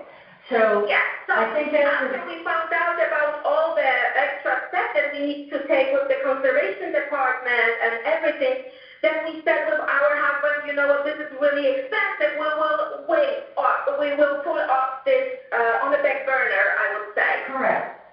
Okay. And if I could say Alana, with your last name, I'm not trying to be not respectful, but No. I replaced the septic, so I understand where you're going from. It's becoming an onerous, and you're not even sure you can do it because there's so many setups, but you are looking at a 60-year-old septic. And I want to say, is this all fair to say? Because my goal today is to understand your situation so that I can present it.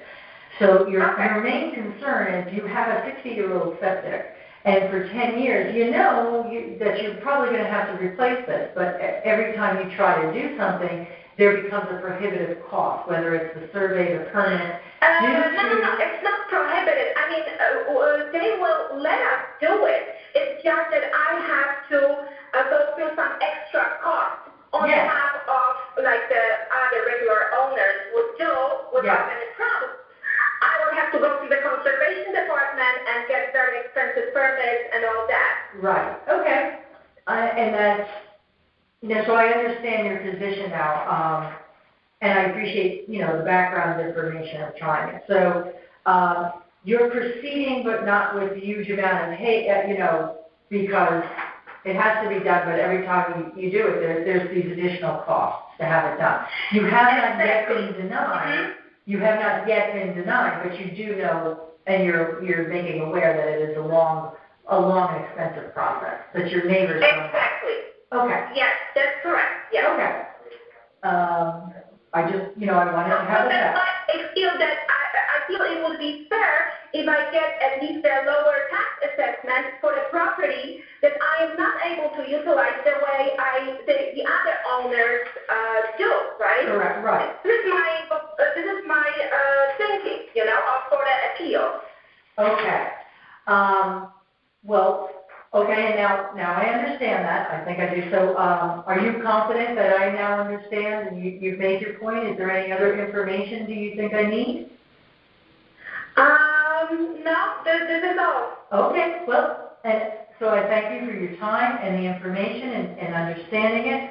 To let you know the next step that you have, I will be presenting your petition to a majority of the board at a deliberation session to occur in March in the next couple of weeks. And the board will deliberate, and then a majority will vote on the issue. If your appeal is denied, you can come back next year. And if you're granted a reduction, you cannot appeal again until the next revow year. But if you don't agree with the board's decision, you can take the next step and appeal your decision to court. All those instructions will be in your decision letter. I can tell you my next step, I want to go over your field card and see some of the valuation for the wetlands with the assessor. So I'll be doing that this afternoon. And, I'll be able to take that into deliberations as well. So if you don't have any other questions for me, I can conclude the hearing, but I did want to thank you for your time and information. Are you okay with that? Yes, thank you for your time also. Thank you. Good luck. I will be waiting for the letter from you, just to recap what That's correct. So it's a lot of information. Yes. The letter that you send me, I will have all the directions as far as to what, if there was any reduction in the current assessment or not, right? Correct. Okay, thank you so much. Thank you. Have a good day. Hearing concludes at 10:42. Bye-bye. Thank you.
Hello? Are you ready for jumper time? You could open, I just got off the phone. And I didn't have a 10:15, so you're right, I'm on schedule. Okay, so you're not tonight.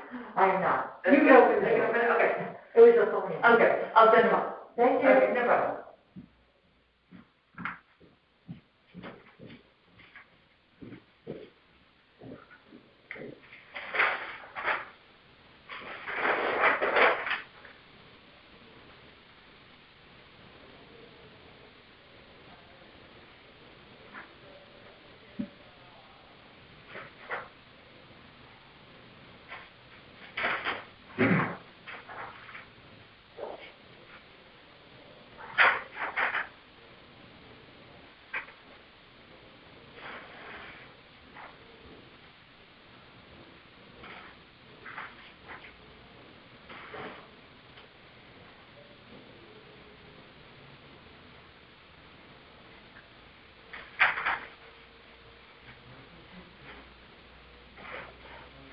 Hello. Hi, how are you?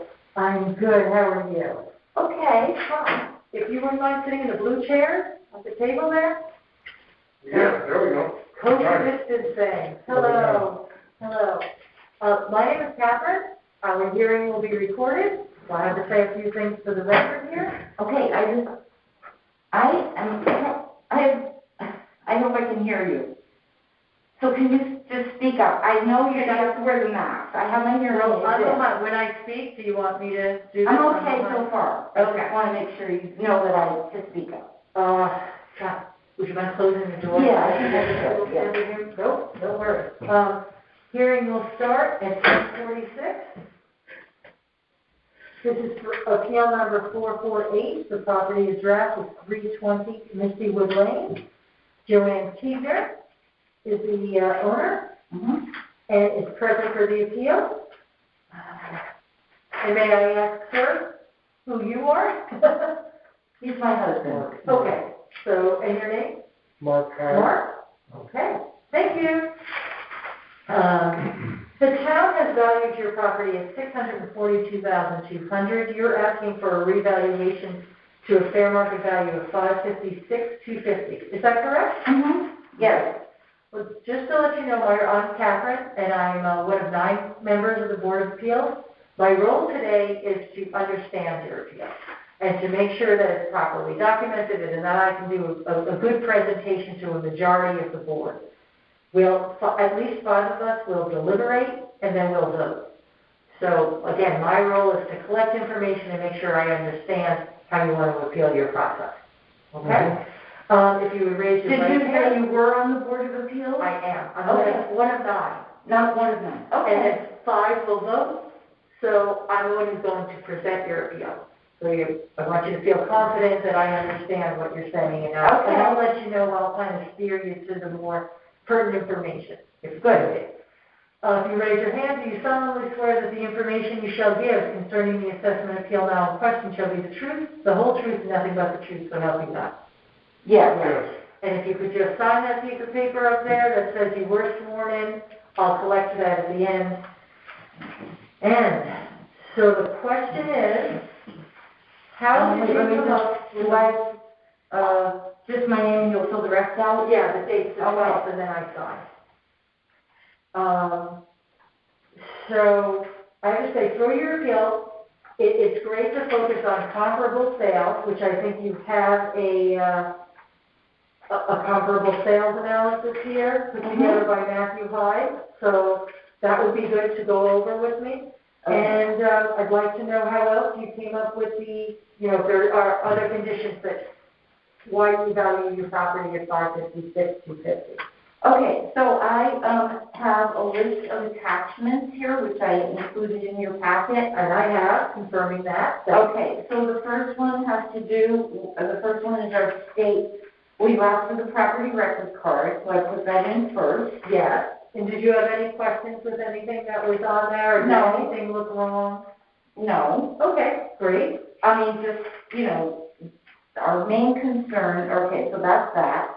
And then the next is our statement, which is really what we're contesting. Sure. So I'm just going to sort of read it and talk to you. I know we are quick. We should be quick. So, Well, and that's why I want to get to the information that I know is most helpful to your. okay. All right, so, I mean, basically, to go quickly, there was a 28% property increase in our land, in our property, and a 78% increase in our land values since the 2018-19 evaluation. And we compared our property to, we live on Mistywood Lane, I don't know if you're familiar with it. So it's a cul-de-sac, it's on the power line. We compared our property to the other 4 properties that are on power line easement, and I delineated at the bottom of this page that our property was increased by 78% compared to 2.7, 3, 3.6, and 3.6 on the other 4 properties. That's for land and total property increase. Ours went up 28% compared to 4.9, 2.5, minus 1.9, and minus 6.6. So we have a very big concern about that. In addition, in number 3 there, and I'm going to go super quick. You have to go, we want to be heard, I have to understand. Okay. Okay, on the third, number 3. Okay, you can talk fast, but I understand at a certain speed too. Okay. So better that I understand. Okay. So far, I'm really following you. I understand about the property line. All right, number 3 in the statement. So it's the second page, number 3, right here. No, right here. Yes. Okay. I'm going back. What I was trying to look at too is I'm looking at your land value, and so on your property card there's this land value. Yeah. And I want to make sure that the few things going in there, I want to be able to verify with the assessor that was something removed or did something come out of the formula what is the condition or what is the value that is given to the power line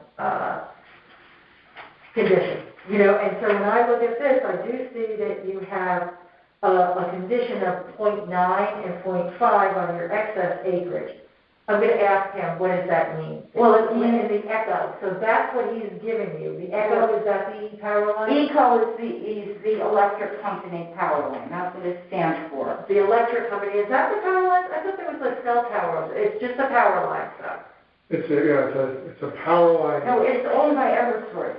When we bought it, it was owned by CLP, Connecticut Light and Power. Okay. And Eversource has taken over it. It's the clearing with the towers. Yeah, right. That's what I'm picturing. Yeah. Okay. So if you so let's maybe we should move on to the map. You can see it.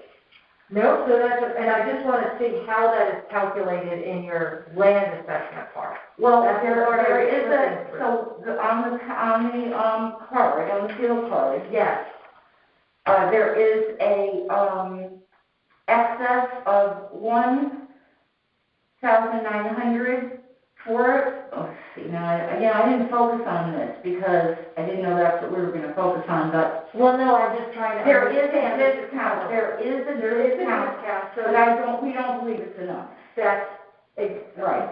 That's what I need to be able to present to. Okay, because that's the first question. Okay, so we are comparing it to the other 4 properties on the circle. Do they have also 0.9, or do they have something else? I'm not sure what they have on that, but if you want to go to this chart. I've seen the chart, and that's what I mean. I'm trying to get to what's behind the chart. So if they have a 0.5, if they have a different allowance for that. Well, I wish I had put that in the chart. But that's what I'm trying to add that value to our presentation. So I hope I'm not frustrating you by saying your chart. I think the more important question is, do they have that same easement? I don't know. So when you look at now I'm going to the chart because your land is valued at approximately $385,000, $384,500. Right. And we have 25% of our property is on the power line. Okay. So this is the chart now, the property addresses? Yeah. And you're 320? Yeah. Okay. So we have a 2-acre lot. Right. 25% of it is easement. Okay. Which leaves us 1.5 acres. Right. Our land is appraised at that amount. it's a 77% change, and the total appraisal with the house is a 28% change. Right. So if we just stick to the first, 3 columns, at 305 Misty Woods, they have 10% easement. Right, okay. At 381, they have 10% easement. At 415, they have 15% easement. And at 355, which is the only property that has more easement than we have, they have 30% easement. And their land value is... Well, their land value is a lot lower, but they have a tower actually out their window. So we have a tower very close. I mean, you can see the tower from our house. So Okay. I put that picture in the back. Okay. Now, when we first bought the property, if you go back to the statement here, this 2-page statement, and you go to number 3, The property survey? right here, number 3 on the 2-page statement, I'm to the looking at your beginning of the attachment. packet. Okay, yes. Walk me through that. I'll find it. Okay, I got it. I'm here. Okay, so on number 3, in addition to the comparable, the amount and clear, cutting, and exposure to the tower has greatly increased since Eversource took over the maintenance of the line. When we purchased the property in 2002, the power line and tower were barely seen from the house. At the time, I was aware of the effect on the value of the property. However, in recent years, Eversource has taken over from CLP, and also due to recent storms like Sandy and Irene, the line maintenance has been severe. There's been a lot more side cutting, which has removed most of the natural brush from the sides of the clearings, which originally provided visual protection from the tower and the line.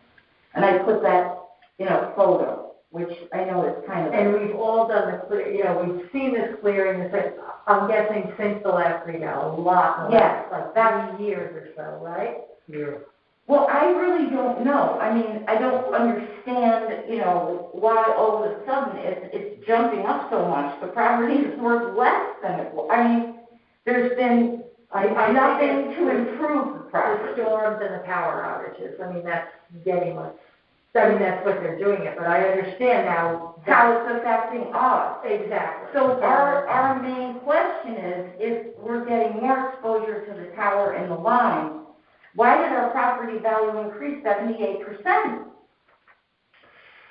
Yeah, that's the question. That's really the question. And I think that will, it's a question for our assessor, which I will ask them, but perhaps, as you have said, that 0.9, if you didn't say it, somebody else, the 0.9 may not be enough of an adjustment factor. So the 0.9 on your field card for the condition of the lot may not be enough. Yeah, no, I'm sitting here and I'm on recording, and I'm sorry that I didn't find that number for all those 5 properties. That's not your job. This is not a one and done thing. Okay. The hearings, it's a good time to do it with the reval, but I think that please don't get frustrated because it is a process, and I appreciate that you're willing to see the process out. Okay.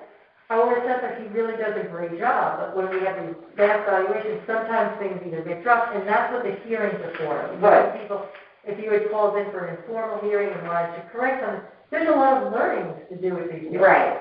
And that's what comes in now. We're still looking for those outliers that may have been missed by the model. Right. And the model, it doesn't mean that the model is not working. It means, hey, they missed something. They missed something, and that's okay, because you know what? Not many properties. You really, you're a special property. Well, we are a different I kind of property. appreciate your patience with it instead of their frustration. Okay, now I also gave you this map, and I made a mistake on it. I mismarked one of them, so I have a corrected one. Oh, okay. Can I have that one? Yes, I made one for you. Terrific. This is the one where I put the amount of eco easement for each of the 5 properties. Okay. It's not that one there. It's not that one. And I mismarked one of them, so I just wanted to make sure you had it corrected. It's the one with the chart for this you do. It's this Oh, one no, here. it's not that one either. Okay. I'm gonna find it, but I have to clip these to the outside. I just want to force it the other way. Okay, just want to make sure you throw out the right one. So let me find that, and then all of what you're saying feeds into, it's this one, right? Let's see. Yes, I mismarked it. Okay, so I'm going to put an X and show that a revised That one. one. I just mismarked the lot. I put the wrong lot to the wrong number. So Okay. these are the 5 properties around the easement. Submitted. Okay. Because all of this is now online in digital Right. form. So these are the 5 properties around the easement, and it shows how much of the property is easement. Okay. So, we basically have the smallest property with the second to the highest easement. Right. Well, you're at the very end there.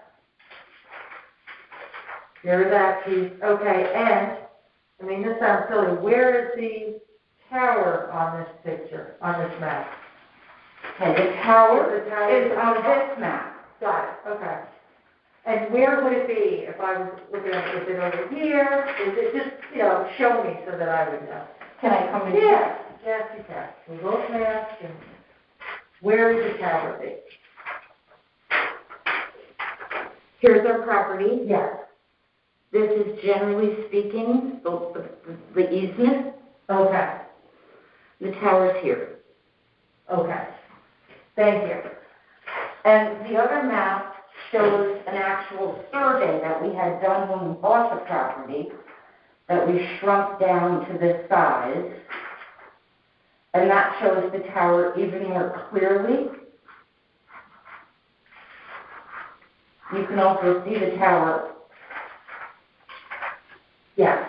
This is a survey done by a surveyor back in 2002, and there's the tower. So the tower is partly on our property, Right, but it's in clear view of our property, right. Okay. which it was not before.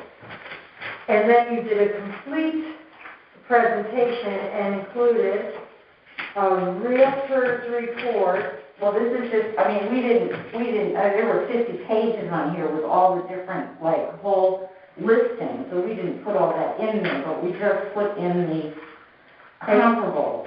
And that's, well, in other words, but the more ways you can prove an equation. So, and this one, I was told to keep it simple, so we didn't want to put in 50 pages. And so a realtor has provided what we'll call a comparative market analysis, Yes. BAA. It's not quite an appraisal, but it's a realtor thing. And Right. he has come up with the market value of $556,250, which is the market value you are requesting. Yes. Okay. So what we did was we included the entire realtor thing, appraisal, whatever you call it, Yes. without all of the multi-page details on each property. Okay. Is that right? Yep. That's great. And we have quite a few, and it came up, and this is what the property.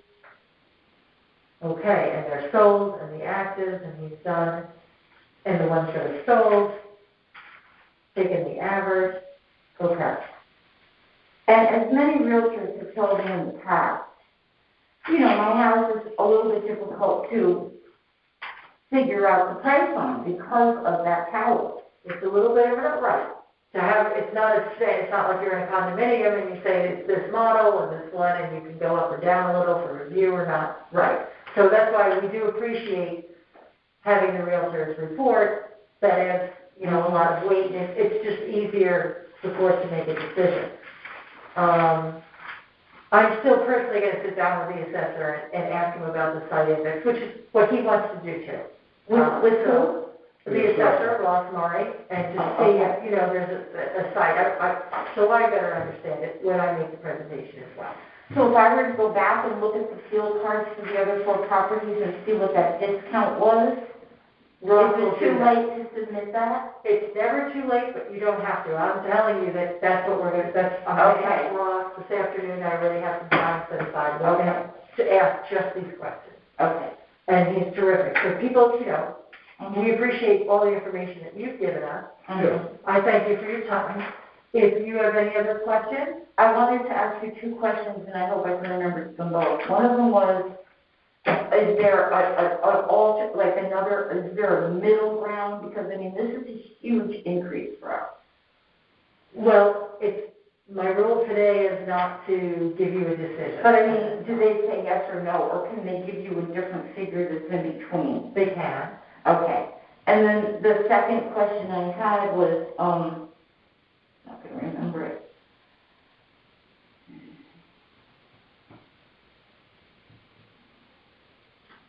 Well, it's gone now, so. We do have an email, if you... It was not a question, it was a statement, and I thought of it a minute ago, and now I don't remember. I know, it's very hard, and you're like, oh, this is like this.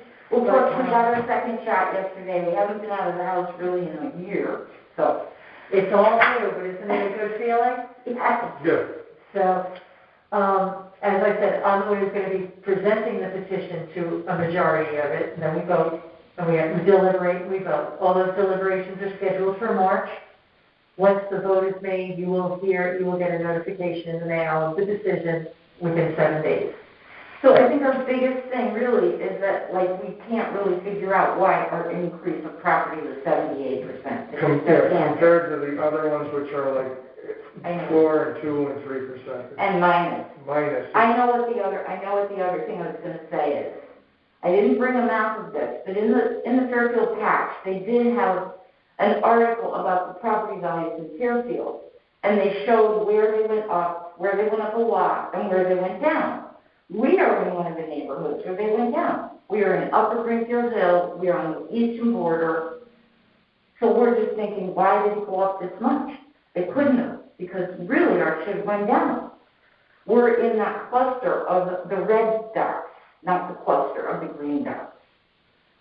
That was the last thing I wanted to say. And duly noted, and that's part of the reval that goes on. Okay. And a lot of it went down, and the beach went up, 10 years ago, and the last big reval, the beach, that was a year out from Superstorm Sandy. Yeah. And so the ups and the downs are so that everybody gets their portion of the tax burden. We understand that. Thank you very, very much. Well, and I'm required to say at the end, when you get the decision, if the appeal is denied, you can come back next year. If you are granted a reduction, you cannot appeal again until the next reval year in 5 years. And if you don't agree with the board, then you can go to court, and all the instructions for that will be in the decision letter. Okay. So, if you have no other questions, I do appreciate your time. Can you just repeat that again? I'm sorry. Could you repeat that one more time about Sure. So, if your appeal is denied, you can come back next year. Mm-hmm. If you're granted a reduction, you have to wait to the next reval period to... You mean a partial reduction? Any reduction. If you're given a reduction, you have to wait until the next reval. Okay, great. And if you don't agree, you can go to court, and all of that will be laid out. The instructions will be in the letter. So if you don't have any other questions for me, I can conclude the hearing. Thank you so much. I do appreciate your time, and the hearing concludes at 11:08. Okay, well, thank you very much time then, but thank you very much. Thank you.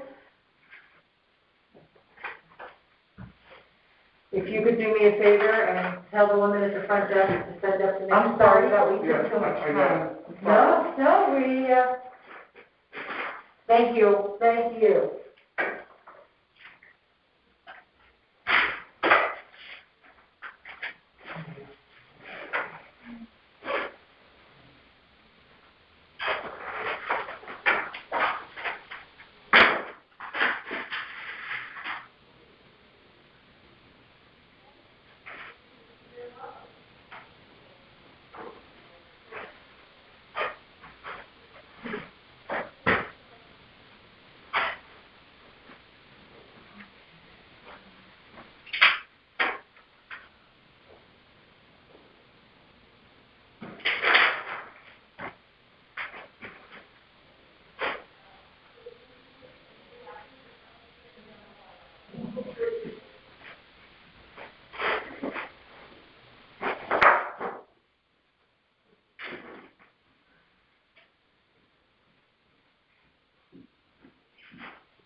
Good, thanks. Where should I sit? One of the blue chairs would be great. Okay.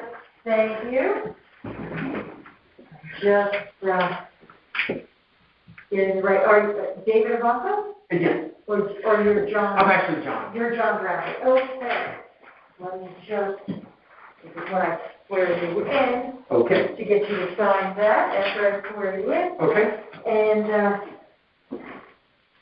I just need to shuffle a few pieces of paper around here. Take your time. Thanks. Well, we want everybody to have their time, and I went over there with the last people. So, I apologize, and I appreciate that you waited. Okay, and to clarify few items, one, we're being recorded. Okay. So I have some record keeping, as in the hearing will begin at 11:11. Okay. This is for Appeal 462, property address 1475 Burr Street. David Ivanko is the owner, but John... We'll be co-owners. You are co-owners. Okay, it doesn't always list the whole last name in the space, so that's great, because then I don't need to look for an affidavit. And you are the owner as well. Okay, and... Well, thank you for that. Want to let you know my name is Catherine. I'm on the Board of Assessment Appeals. I'm one of 9 members, and my role today is to understand your appeal, to make sure we have the proper documentation, and to zone in on what are the more important items to make that decision, as I will present to a quorum, a majority of the board. Okay, so that's my role, not to give an opinion, but to make sure that I can present the case. If you could raise your right hand. Do you solemnly swear that the information you shall give concerning the assessment appeal now in question shall be the truth, the whole truth, and nothing but the truth, so help you God? I do. Thank you. Okay. So I sign now? That would be great. Now, the town has your property valued at $456,500, and you're requesting a fair market value of $375? Yes. Okay. How did you get to the $375? So that is the purchase price of the home nearly 20 years ago at the peak of the market. And if you know Greenfield Hill, or the... I like seeing the picture. I've passed your home very often. This is the thing. Everyone, if you've lived in town long enough, everyone knows and admires our home. In our neighborhood, they call it the tiny house. I've been so insulted I've walked out of parties because it's... the whole thing is, it was really built as a cabin in 1938. Okay. And 20 years ago, I lived in Bridgeport, and I thought, my God, if I can live in Greenfield Hill for this amount, why wouldn't I? But the entire property, if you look at the map, and Well, and I can see it. I was surprised. You did say, because it sits on, it's a beautifully shaped lot, correct me, right? Yep.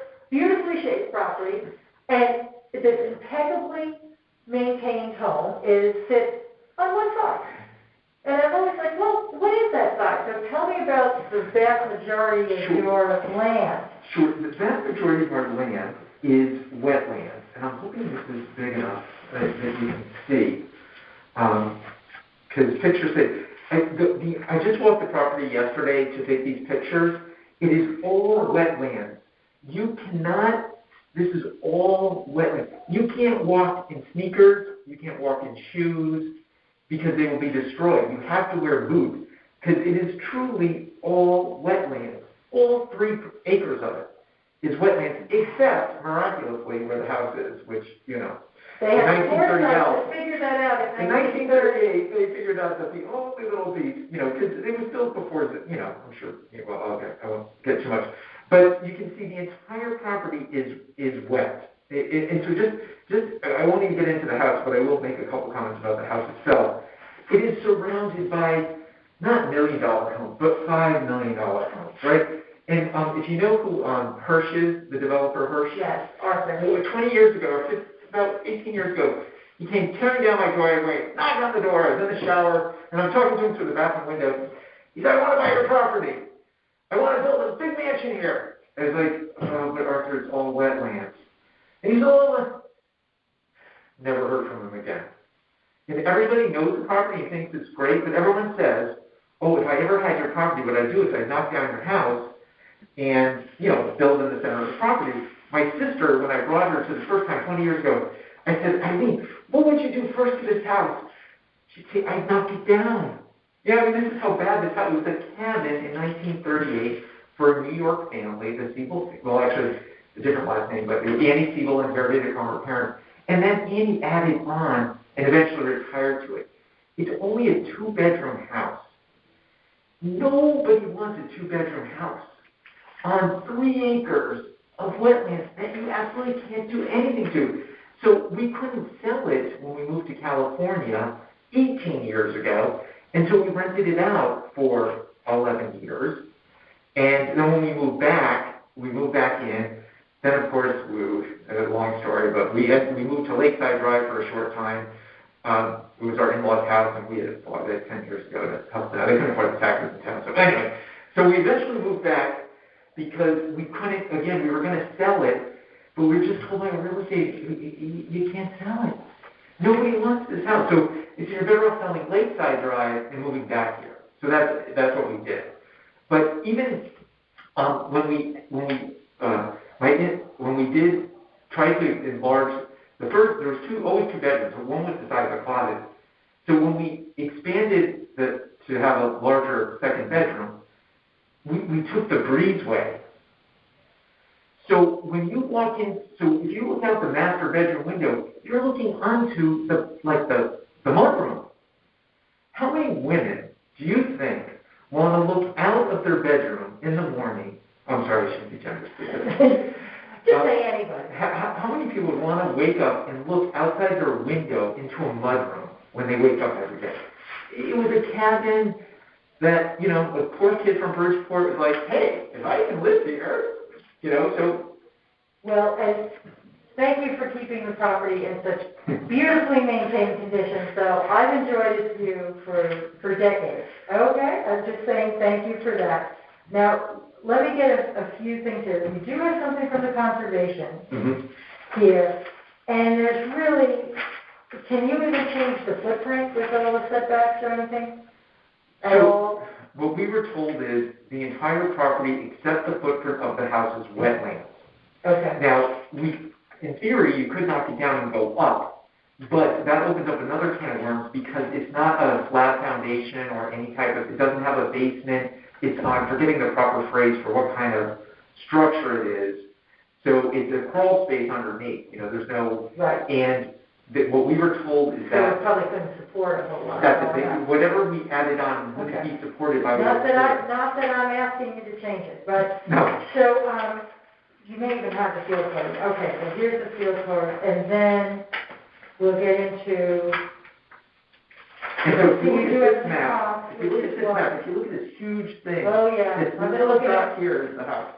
I've been looking at it, because some people have wetlands, and they complain about the wetlands, and they're like, you still have 2 acres. What is the wetlands prevented you from doing? So, I'm trying to maintain consistency with that. And then, and I'm looking, so how large is this place? How big is your footprint? Here it is. Okay, so we've got 2006, you tried to do something, you remodeled, okay. And that's when we changed the breezeway and into a bedroom. And you have only this, so there's this condition code here that I just want to, concerned about your land. So, because the appraisal of the 456, it's sitting in your land value of like 344,000, that's not. No, 354. Okay, and then your dwelling is at 88, and you have some outbuilding. Would that be a garage? It's an old shed. Okay. And the living area is 1,700 square feet. Does that feel right? It could be about right. Okay. I'm not as squared away with that. But I will say what made me nuts was that my neighbor, who I love, I don't know if you know the architect Mark Andra, he lives across the street from us, and he bought and paid, I have it written down, $456. And at the time, it was even more depressed than when we bought. And his house, which is bigger, it's 2-story, it's, a 3-bedroom. His is appraised lower than ours. And it's like, how could his awesome house? Your land is sitting at that appraisal, so that's the part that I'm encouraging us to Okay, look at. sorry. No, so that's, Sorry. no, don't apologize, because this is why I do this, and I love to hear all the, and trust me, it all does support your case, it's all appropriate information. So, but specifically, and I don't know if I'm authorized to say this, and I don't like to say, but we really have what's called like the field car issues, which is this property report, and then they take that information. So if there's anything wrong in there or that needs to be adjusted, that's really what feeds into the model, which I call this big black box. And the model's good. I mean, I'm not saying like the assessor, everybody's doing their job and they're doing this, but we really have to be, what are the outliers that are being coded in there that produce these things that are not, having the wetlands, and then perhaps there needs to be a different code, like that's not my purview. On the hearing, don't misquote me. I understand. But that's where I'm trying to go, because that's not a hearing, and then you don't have to keep coming back and saying, look, the fair market value, and it breaks my heart to hear that this beautiful home that you've been so happy in, that has brought this, it's only a tear down, and then nobody wants it, or I can't even sell it. Like, that's not what I want for Fairfield, so. And I think also, too, when the inspectors come, or when the inspectors, if you look at the property, it looks beautiful. If you walk on it, I had a pair of shoes on that had rubber bottoms, and I couldn't wear them back into the house. I mean, Dave was like, oh, I have to hose them down now, you ruined these shoes. And I was like, I know, but I kind of wanted to just prove my point, even to myself. And the pictures are there, and you're right. I never, driving past, I always thought it was, and you can't even farm, right? In the wetlands, you really can't. You're not supposed to do anything. Right. Officially. Okay. Especially, I don't know if you know, but our Conservation Commission here has very, very strict guidelines as and to... they've been all let go. Well... So they have done, what you So said, maybe in 4 years I won't appeal. But all the time we lived in California, we weren't really able to appeal, just because you weren't here. You just can't. Right. And then what gave me hope was when I appealed 4 years ago, the woman was a real estate agent. She said, John, I know your property. I tried to sell your property 20 years ago. Don't worry. I was like, oh, because I would have even asked for lower last time, but it was just like I didn't think anyone would listen. But I was like, oh, she gets it.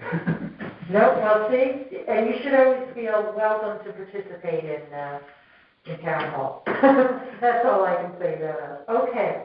Now, I see, look, your case is that it's all wetland and looking for a reduction in the value of the land more than, and there's not a whole lot of sale comps, but it's a very unique property, so I can see why you haven't done that. And what I thought was interesting was there's some property which I noted on North Road, I think it's North Road. North Street? North Street in Greenfield Hills, that they're building lots for $239.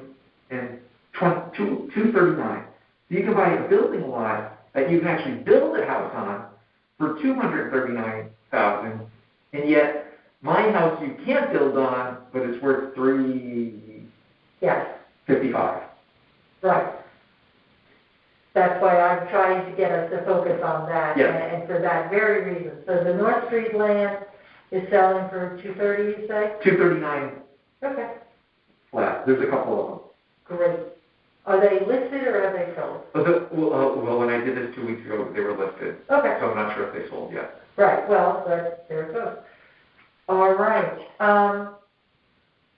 John, I appreciate your time. If you feel comfortable that I get it, that I can make the presentation, I think you have the right supporting documents. I'm not going to ask you to submit something else unless somebody else thinks of something.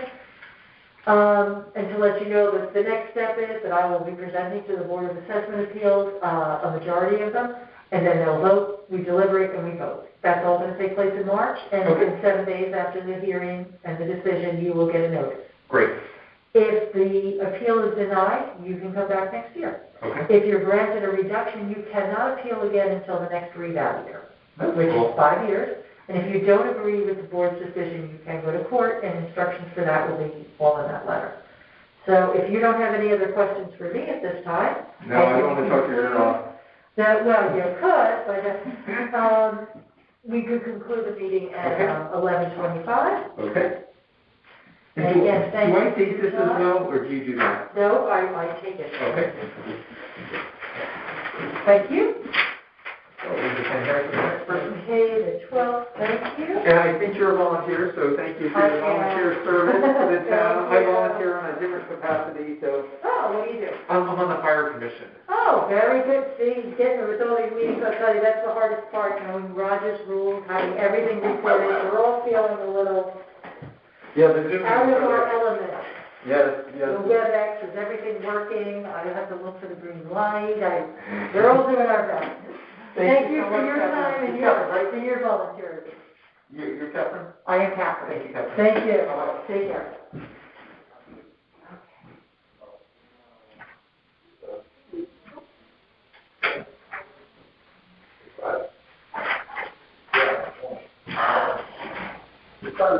Even if he doesn't have to leave his hearing notes here, all right? You can take your hearing notes home. Eventually, eventually. I'm trying. What have we done? Yeah. I think my home is like that now. So we need to walk. Hello, you're 11:15 and 11:30. He was in traffic, and I was like, well, she can call you if you prefer. So if you can just call him. Is he on his way in? I don't think so. I was like, she can call. Okay. Sorry. No, I would have liked to. Have him in here, unless he, yeah, so that's okay. But no, we'll. Okay, let me know. Now, my last hearing of the day, I just feel like I've seen her, that she's been bounced around. She or has. She has kept rescheduling, so. Yeah, she rescheduled once, and then it was when you were behind. Whatever, she but I was really double-scheduled. want to see her when we're supposed to see her. Yes, I agree. Okay, can you I've get just this? seen her too often, so I'll give him a call, but please let her know, don't go anywhere, I'm gonna hear. You're good, okay. Okay, Okay, thank you, I appreciate it. I see her name too often. I know. Okay, Okay. thank you, I'll Thank give you. this gentleman a call. Okay, perfect.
Hi, Mr. Taylor.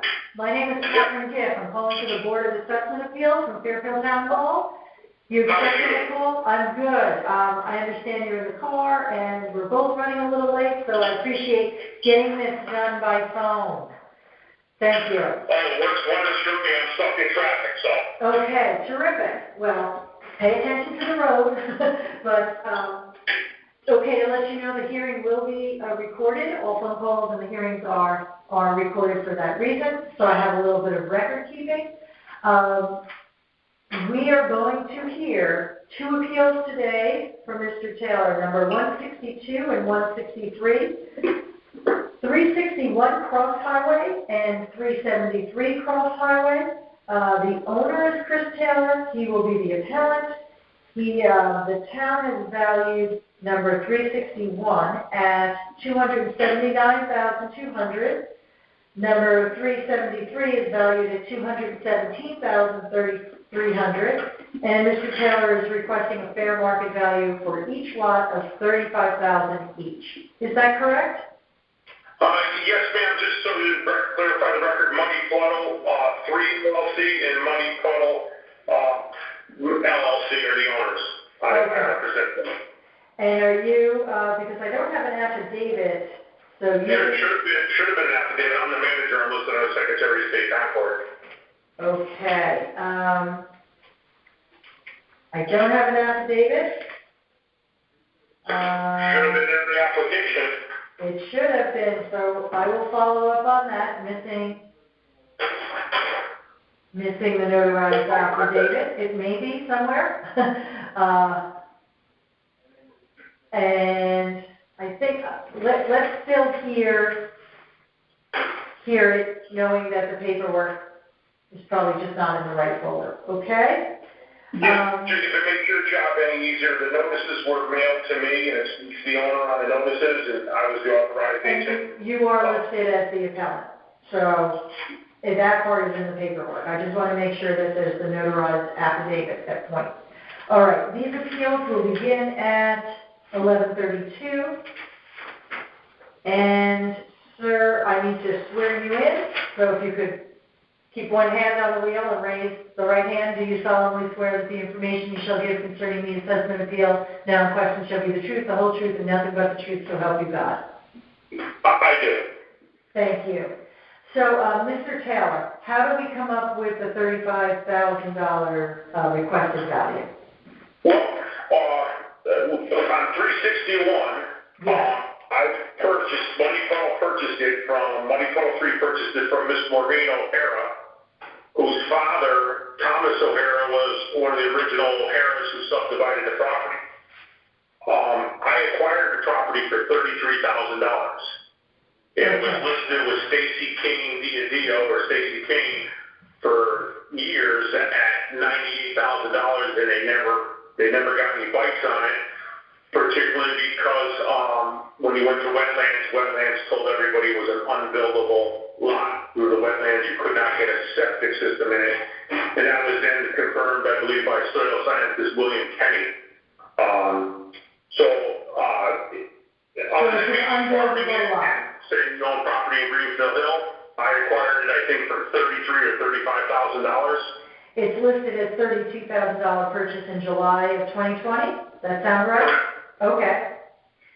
So, I mean, listen, I wish I could turn around and sell it and make that kind of profit. And all reality, I understand the town needs money for taxes, and I'm happy to pay my fair share. I just think that's an absurd evaluation. I didn't hire David D'Acilio to do an appraisal on it yet, but I couldn't get anybody to say to me officially that it would be worth more than $35,000 or $40,000 at that. Okay. That's my head exam to buy it. What was your purpose in purchasing the lot? Farming it. I actually put in my, I think, M3 application to the tax assessor, who denied it because it's not actively being farmed. Okay. Only because I'm waiting on Mr. Jason Spaff from the Huntington Company to finish the A2 so I could go into the conservation for my declaratory ruling. I don't want to disrupt conservation, go in there and cut trees and do anything until I had my notice of determination or... And knowing that you want to farm, and I understand that process, and you just purchased it 6 months ago, so I understand that there would be a delay in that. So you're going to pursue a farm classification, and do you know what you're going to farm? I do. I'm partnering with it'll be the Ponderosa Ranch. I'm an older guy. I don't know if you sound quite young, so you probably don't remember Bonanza. Well, thank you for that, but I can't believe so Ponderosa, but thanks for the compliment. Okay, go ahead. Sorry. I always wanted to be Little Joe, but I look like Boss, you know. So, okay. So I was going to farm it, and I hooked up with a gentleman named Scott Monk from Blackfeet Aquaponics. So we were going to grow tilapia, salmon, and one other fish, which it slips the name. It might be a type of a trout. And we're going to, he's certified, he's one of the only licensed organic aquaponic companies in the nation. So we're going to do aquaponics, and then we would have a feedstock, and I was going to do what's called a beefalo. It's a cross between a cow and a buffalo. A cow and a certified buffalo? Organic. Is that, wow. A cow and a buffalo? Yeah. Wow. And what are you going to call it? The Ponderosa Ranch. Oh, no, I mean the cow and the buffalo. The proper name for it is called a beefalo, is what they call it. Like you go to Whole Foods, it's beefalo. Okay. It's like a third the calories and like no fat in meat. I don't know. I thought I had the most interesting appeal yesterday, but now I think I'm going to have you beat that one. So you're setting a very high bar for this. I wish you the best of luck on all that. So I assume much of that information relates to your appeal also for 373 Cross Highway. Absolutely, same thing with 373 Cross Highway. Are they contiguous properties? Are they right next door? Do they attach? Yes, they are. They're continuous parcels. Okay, great. So you're just going to put it together, and together they'll come up to almost, will you get 4 acres? Just so you know, Muddy Puddle also owns 377 Cross Highway, which is valued at $10,000. Okay, so number 377, also owned by you, same owner. Yeah. And did you buy all of them at the same time? No, all acquired at different times, but within a year of each other. Okay, yeah, I see April of 19 you acquired. Okay, great. Okay, the same owner, and that has a valuation, 377 is valued by the town at 10,000, you say? Yes. Okay. All right. I bought that from Sally O'Hara, and then I acquired 373. The original acquisition was done from Brian O'Hara. They were all descendants of the O'Hara family that basically bought swap properties and never built on it. All right. So the original subdivision dates back from 1980, which obviously then wetland restrictions were lessened. That's less stringent than they are now, but now, according to Brian Carey and Lynette Jacobs, they're not buildable. Okay. And what did you pay? It doesn't have a sale price on the field card here for 373, but what did you pay for that? 373. I didn't buy. I acquired by inheritance. I'm sorry, you acquired by inheritance. Oh, okay. I'm sorry, I didn't understand that. Okay. So you inherited. Okay, missing. Inherited. Number 373. Okay. Terrific. All right, well, I think I understand. It's really, seeking the farmland classification as well as what you've paid for it as evidence to bring that value to the $35,000. Is that correct? Yeah, that's where I'm at. I mean, I'm a reasonable individual. Also, the tax assessor has my farm plan and all my M applications. I think they're M3 applications. Okay. So that was filed well in advance of this, so it was my intention from the get-go to farm it. I'm not trying to be a tax dodger. I'm very interested in watching it develop, and it's an interesting prospect. So I do have the information, I have the documentation. If you feel comfortable that I now understand the salient points and can make a good presentation, do you have any other questions, or I can let you know what the next steps will be? No, I appreciate your time, and I appreciate you contacting me by phone. I'm pulled over here by exit 18 by Sherwood Island, and enjoying the view and a breath of fresh air. Well, for the record, I'm sorry you have to listen to a few more items of what's necessary and required, but letting you know, I'm the one who's going to be presenting your petition to a majority of the board at a time, a deliberation session in March. We'll deliberate and then we'll vote, and within 7 days of the vote, you'll have notice of the decision. If your appeal is denied, you can come back next year. If you're granted a reduction, you cannot appeal again until the next revaluation in 5 years. And if you don't agree with the board's decision, you can take it to court, and all those instructions will be in your decision letter. So if you have no other questions for me, I think taking a breath of fresh air down at Sherwood Park, and thank you very much for your time and information. I wish you the best of luck in the farm. thank you so much for fulfilling your civic duties. Thank you, Chris. Okay. Thank you. Bye-bye. Have a good one. Bye-bye.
let's see, I asked Catherine, I said, don't let her go. So, that's for later, in a few minutes. Okay. Okay. Next week, you didn't want the blue chair, sorry. You're gonna close the door and leave it open? That would be good. It's, because everything's being recorded because of COVID, so it's good to have the door closed for the staff. So there's a little bit of record keeping. The hearing will start at 11:46. This is for appeal number 634, 154 Gorham Road. Owner Irma Matchuk is present. The town has a value of $734,500, and you're requesting a revaluation to $480,000. Is that all correct? Yes. Thank you. And you are the owner. Yes. Start the appeal. Okay. We take to that. Okay.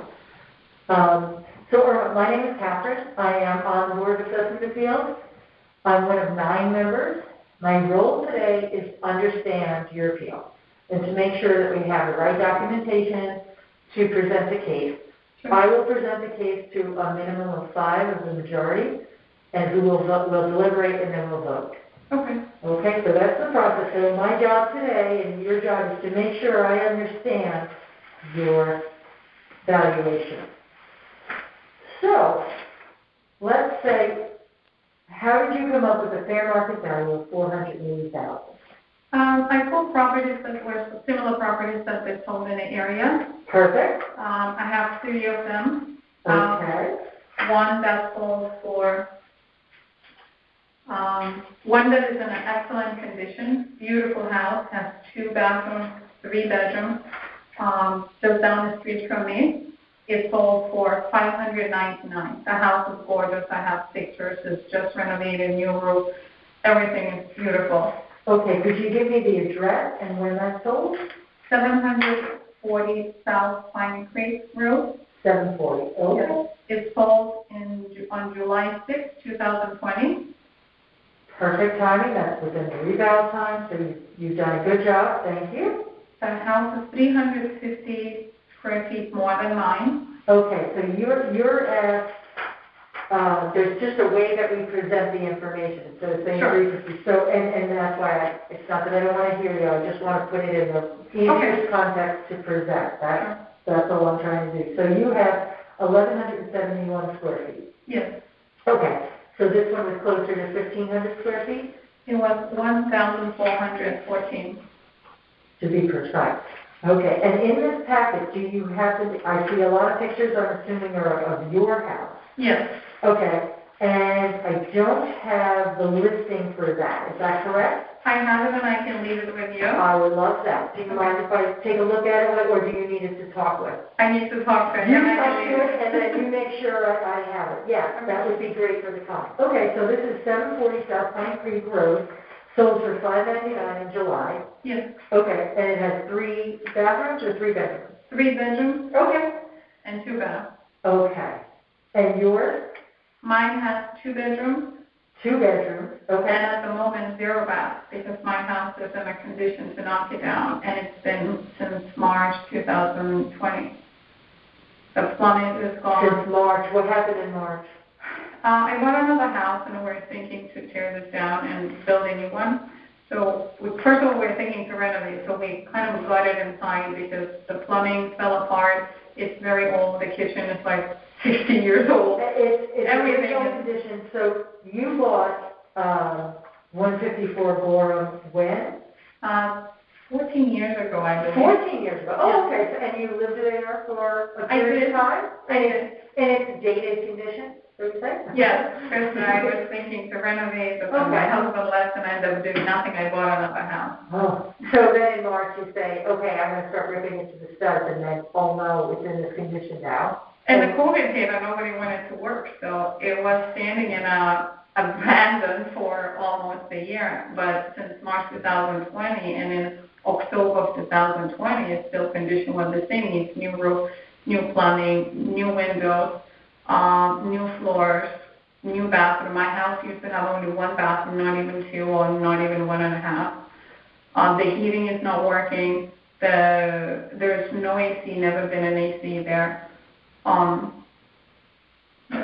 Okay, no, and this is all, I couldn't tell through your package, I was like, what's going on here? Like, well, how could she live there?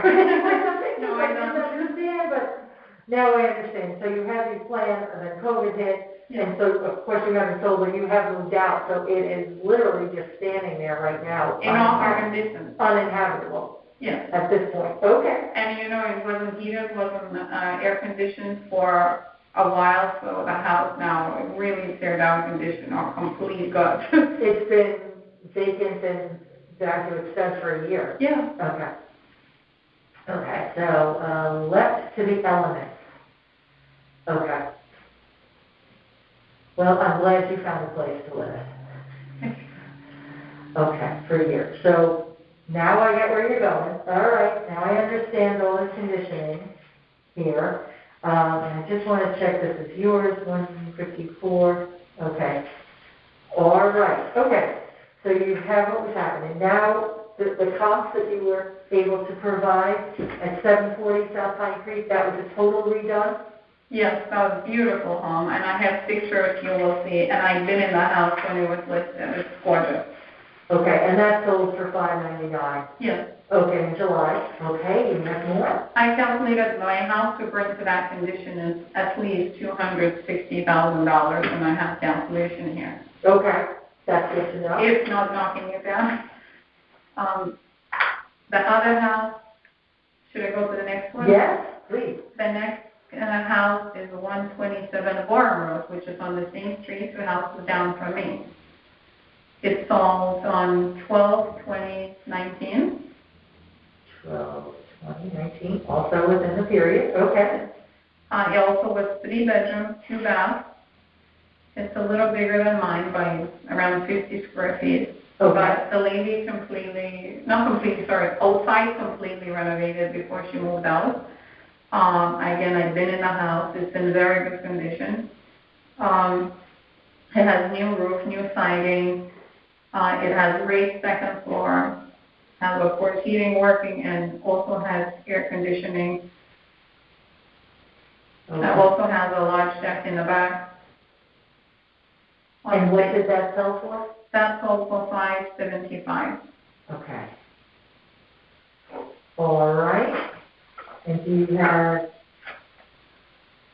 one more? Yes, I have a third one that was on 273 Arbor Drive. Yes, okay. That house is in a livable condition. It's 300 square feet more than mine. It needs some updates, but nowhere close but mine. People can move in and live there. It has 3 bedrooms, 2 baths, and it's also in Southport. It's not even in Fairfield. Location is better. And it sold for $488. Okay. And it was appraised for $466. That's the house in Southport, not far from me. So I cannot justify this price. And I'm sorry, when did that sell? That sold on 10/1/20. The perfect date for revaluation. Okay. And that's really your comp that you're requesting, that value. And that is a livable 1,400 square foot house. Yes, in Southport, not in Fairfield. Okay. Which I'm very close on the border to Southport. Yeah. I'm just asking to be fair. If I can't justify the $770, I actually was approached by probably 8 builders to sell my house because my neighbors don't want to see it standing there. If you look at my house from the picture or you look at when they looked in October, from outside probably it looks like cute little homes because it has beautiful landscaping in the front. But if they stepped inside, they would have not walked in because they would say, no, thank you. It smells, the windows all need new, the basement, by the way, flooded.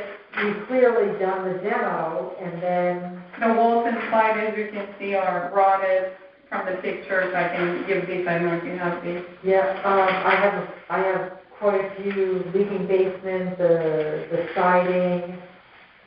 The windows looks like are a rotted floor beam. Yes, that's inside the bathroom rotted, the water Yeah. was running through the walls. Oh. So it needs brand new plumbing, it needs some electrical, I mean, it needs It everything. needs, as you say, you know, a minimum 200,000 to restore. Yeah. And between the walls, there is no insulation. So it's like, the builders that approached me, they looked at it, so it's not fixable, and I asked for 550, and I think 7 builders that had approached me, and nobody was interested. My lot is in a kind of awkward shape with a very steep part going up towards the Sasko Hill. So you can build like a limited, only size house, so builders are not interested. So there's no way this house can be whatever they said, 700. If they give me today 680, I'll run. Yeah, you sell it if you could. I couldn't sell for 550 the whole year. Is it currently listed? No, it's not. Okay. I just approached somebody else and they said, maybe. Because if I sold it for the realtor. You're trying to sell it on your own to builders. Because Okay. if I sold it to the realtor, then I would really lose money on it. Okay. And I had just 2 questions. So you turn to the builder on your own. And 2 questions. One, I have not been on your street in a little while. I know where it is, but have there been a lot of tear downs, or are we looking, which way are we looking? You know, some streets, the whole place has gone to tear down. There are a lot of fixer-uppers, I think 3 or 4 in the last maybe 5 years, but nothing brand new built there. So that's another reason the builders were a little afraid to put something brand new, and they said if they build what they're looking for, they would not make any money. So. Right, no, that's trying to get where you're going here. And again, discussing the land, so is the backyard, you've got kind of like, you look up? It kind of goes right up, way higher than my head, and then Sasko Hill, and actually in winter when it snows and starts melting, it goes like a river over my house and it floods my basement. And how far back from the house would you say is like your usable yard, and then it goes up, like how, 20 feet or 40? Probably 20 feet. Okay, so you could fit a patio, but then you're up against this wall, where it's like a dirt going off, that is. And it goes 10 feet, or it goes 20, way over your head, or?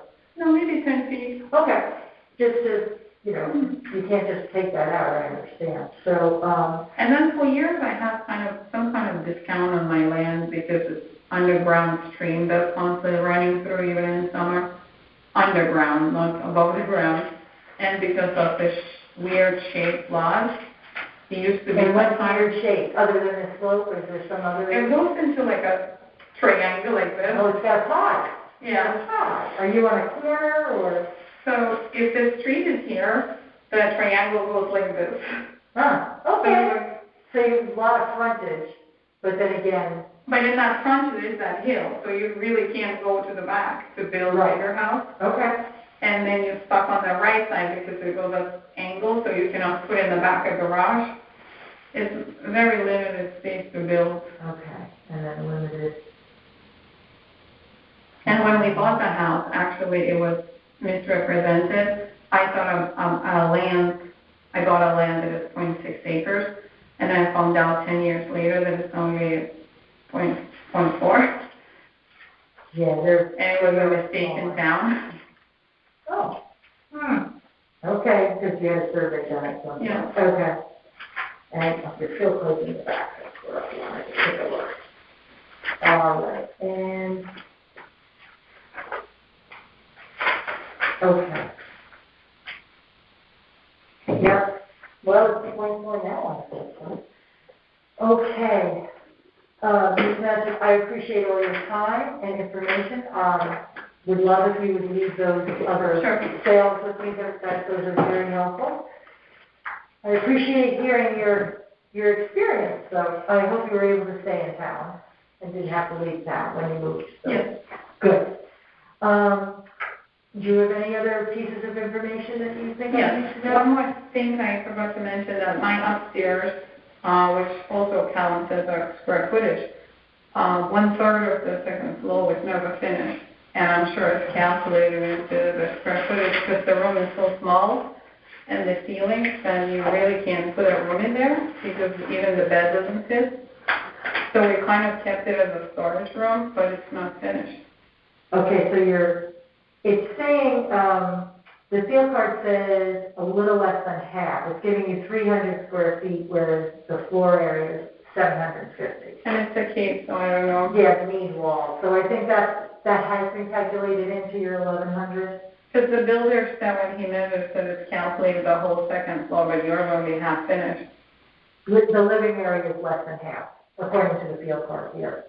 If he said the whole field, the whole thing is 760 feet, the field card, the town's only giving you 300. Because the first floor is square and the second floor is like this, so it already makes it half. Yeah. But only half of that second floor is finished. Okay. Because the other one has the stairs, kind of the stairs, and here next to the stairs is not finished because you can't even fit a bed in the room. How tiny, and the ceiling. Only half is finished. So there's no bathroom up there anyway. No. There'd be only one. Okay, just the one bedroom, which barely Yeah. fits the bed that you say is store. Okay. Yeah. Only half is finished.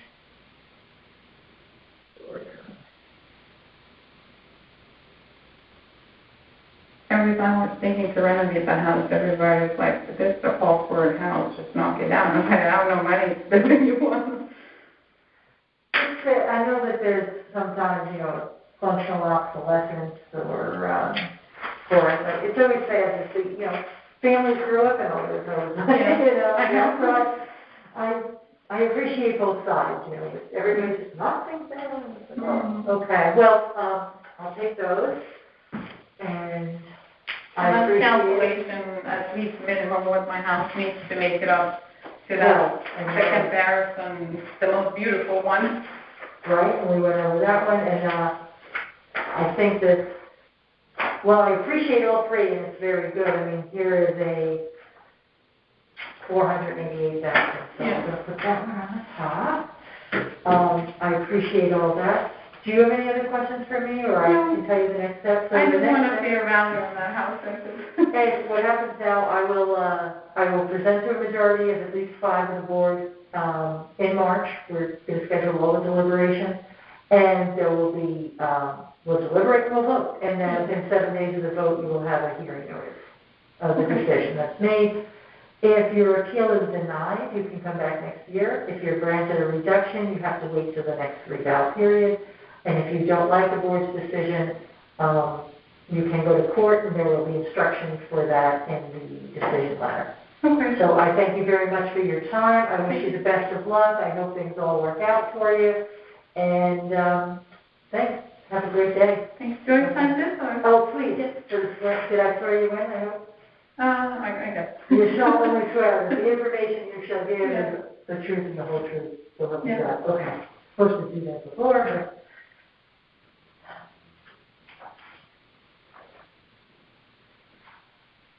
I know the record is so important for all the details, but that part sometimes gets a little blurry to me because I'm focused on the story. Like when I'm presenting, I'm going to be able to, picture you and hear the story versus, oh my gosh, did I swear? I hate all the checklist of things. Yeah. Today's the 12th.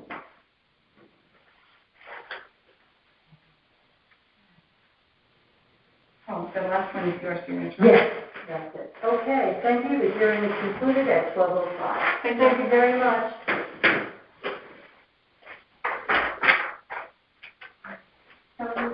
You too. Thank you.